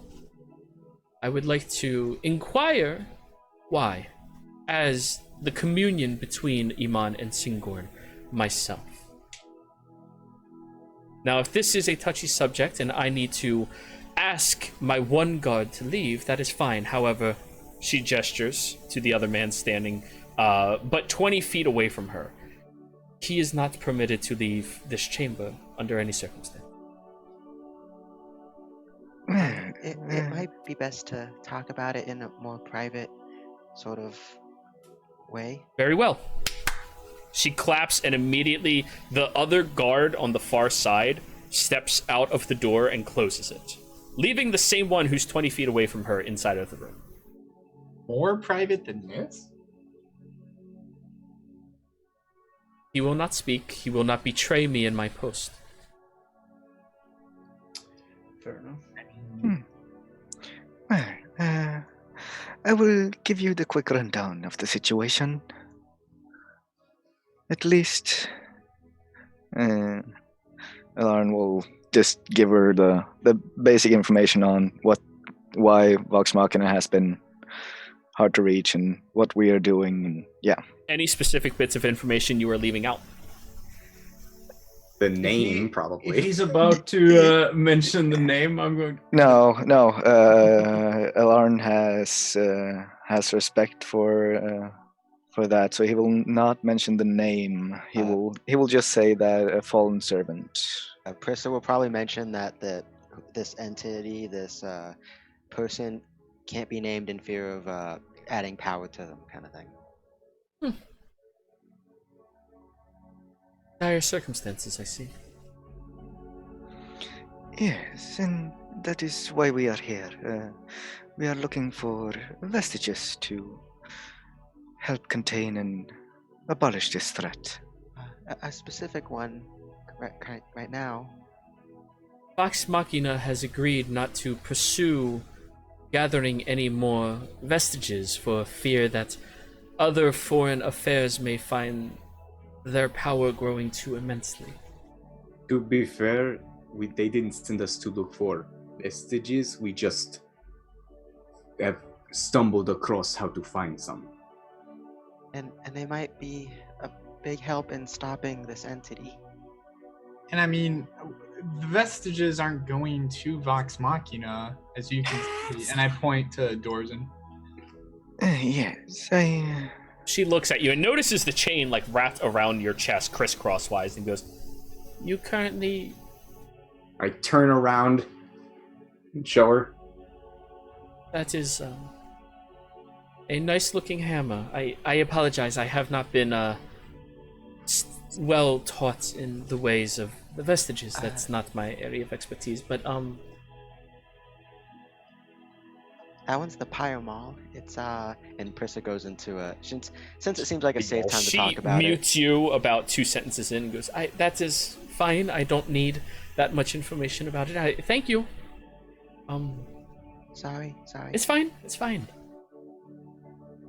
So, you believe one of these objects would be better suited to protect Tal'Dorei from the current situation at hand, correct? yes. And you have it under the authority of Pike to be searching through these lands to find what is necessary to protect it. Yes. As far as I know, Prisa here has been in contact with Pike on our travels. I mean, I can ask her again if with a spell. Into a category of overarching goals, if you will. Prissa, are there material components to sending? Copper wire. I don't think so, actually, but let me double check. Because if so, you cannot send right now. I think it's like a piece That's of material. That's not exactly true because they didn't take my coin pouch, which has All of your in it. components. Correct. So, But I mean, that would be kind of shady. And you're already Yeah, a that's- deep gnome. Oh! I'm being honest. Deep I'm gnomes already and in elves. deep. Yeah, it's... You could always ask for permission. Oh wait, is that why? Shit. Yeah, that's it. Deep gnomes are known for being very shady and shifty people. It's common. It's an unfortunate aspect about their history. But anyways. Okay. Then I will be your Singor sponsor. What can I do to help? Well, I'm not sure if we need help. I recently acquired a compass. By the guidance of the Changebringer, I believe this will lead us. But Elon, just to be safe, yes, yes, Prisa. that compass is broken. It might be broken, but it is It is still an object of the Changebringer. She leads the way. But there would also You called be... me crazy. I did not. They No, I'm did. talking to him.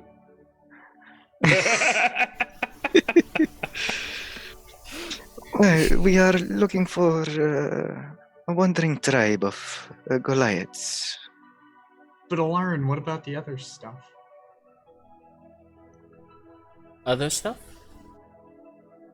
Well, yeah, you know, Jorvik and the Myriad and... Mother! Do not say that We're now name. on Dorsen's chains. I already knew the name. Thank you. He shrinks back a little bit, like... Please do not speak the name again. Yes. Myriad? No, the other No, one. No. you! I'm holding Good you thing I up. guessed correctly, because, that was a 50-50. Is it possible to use mold earth to like take a scoop of dirt and just shove it in Jimmy's mouth? Hey, Dorsen's meeting. Caleb. Dorsen's actively holding your mouth shut, leaving your nose. These are the questions we need to be asking, boys. Yes, yes. I already knew who you were referring to. Thank you.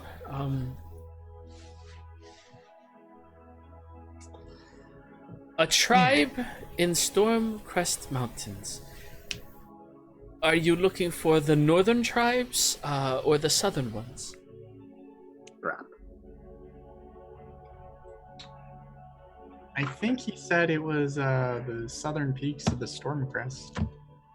That is correct, Jimmy. Well then, the bad news is they do not like dealing with civilized folk very much. They don't appreciate us trying to traverse into their lands and with any amount of their resources or gatherings being taken or deprived from them. However, looks between all of you. Civilized. We are not all that civilized, so that might help. I didn't want I to can say speak for that. That yourself. came across rude. It is not rude. It is the truth. All right. Well then, if that is the case, if there are any supplies that you need me to gather, you all can use my home as your base of operations. Here in Singorn, whenever you need it. That's very kind of you.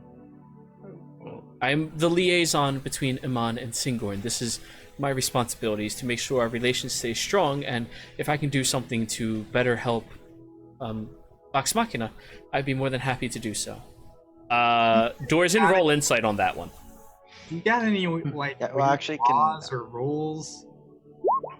Lots. 11. She just got tongue twisted. No big deal. I wouldn't want to impose. We can probably arrange our own accommodation. I would feel more comfortable with an artifact like that being under some amount of protective wards, and for all of you have a safe place outside of prying eyes and ears to discuss what you need. That is very kind of you. Of course. It's not an issue at all. So, If it's your home, are you going to be there as well? I mean, I don't want to impose it. I want just asking in case we need to take our shoes off. Or there is plenty if- of space for all of us. Thank you.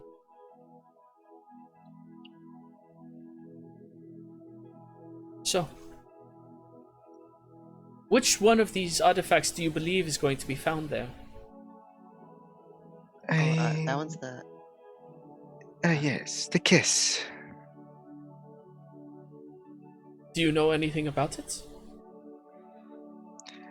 I know it aids in the protection of the wearer.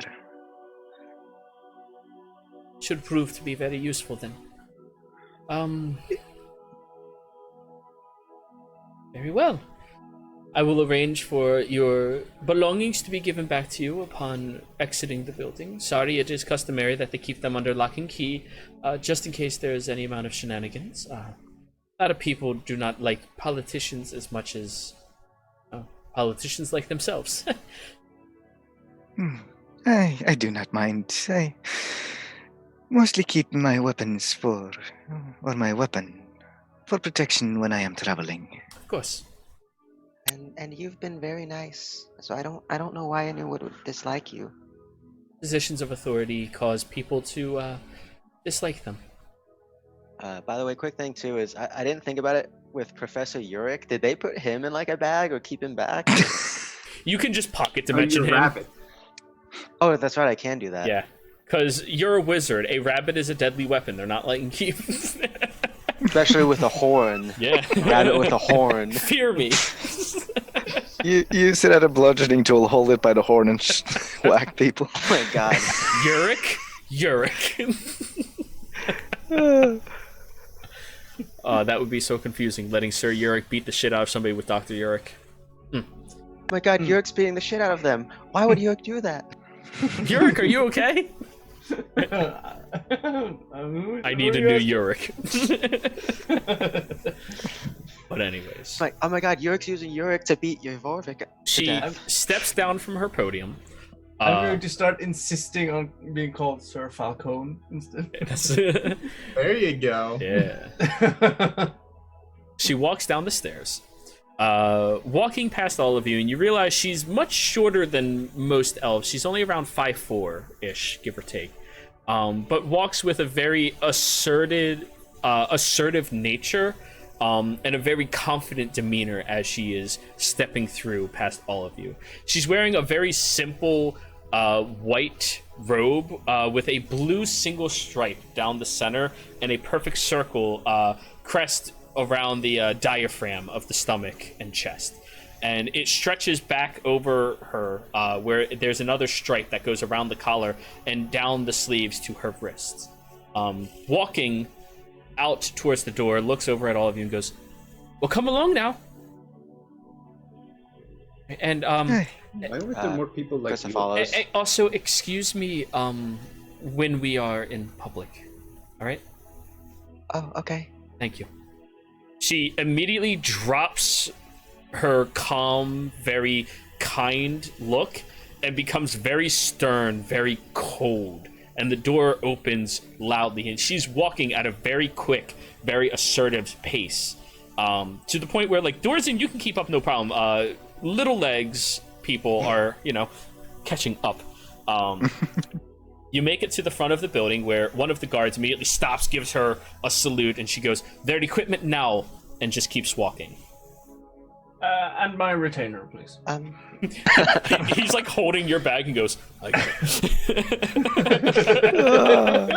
it." They just pull him out of their as a bag. weapon. That's a good call. Yeah.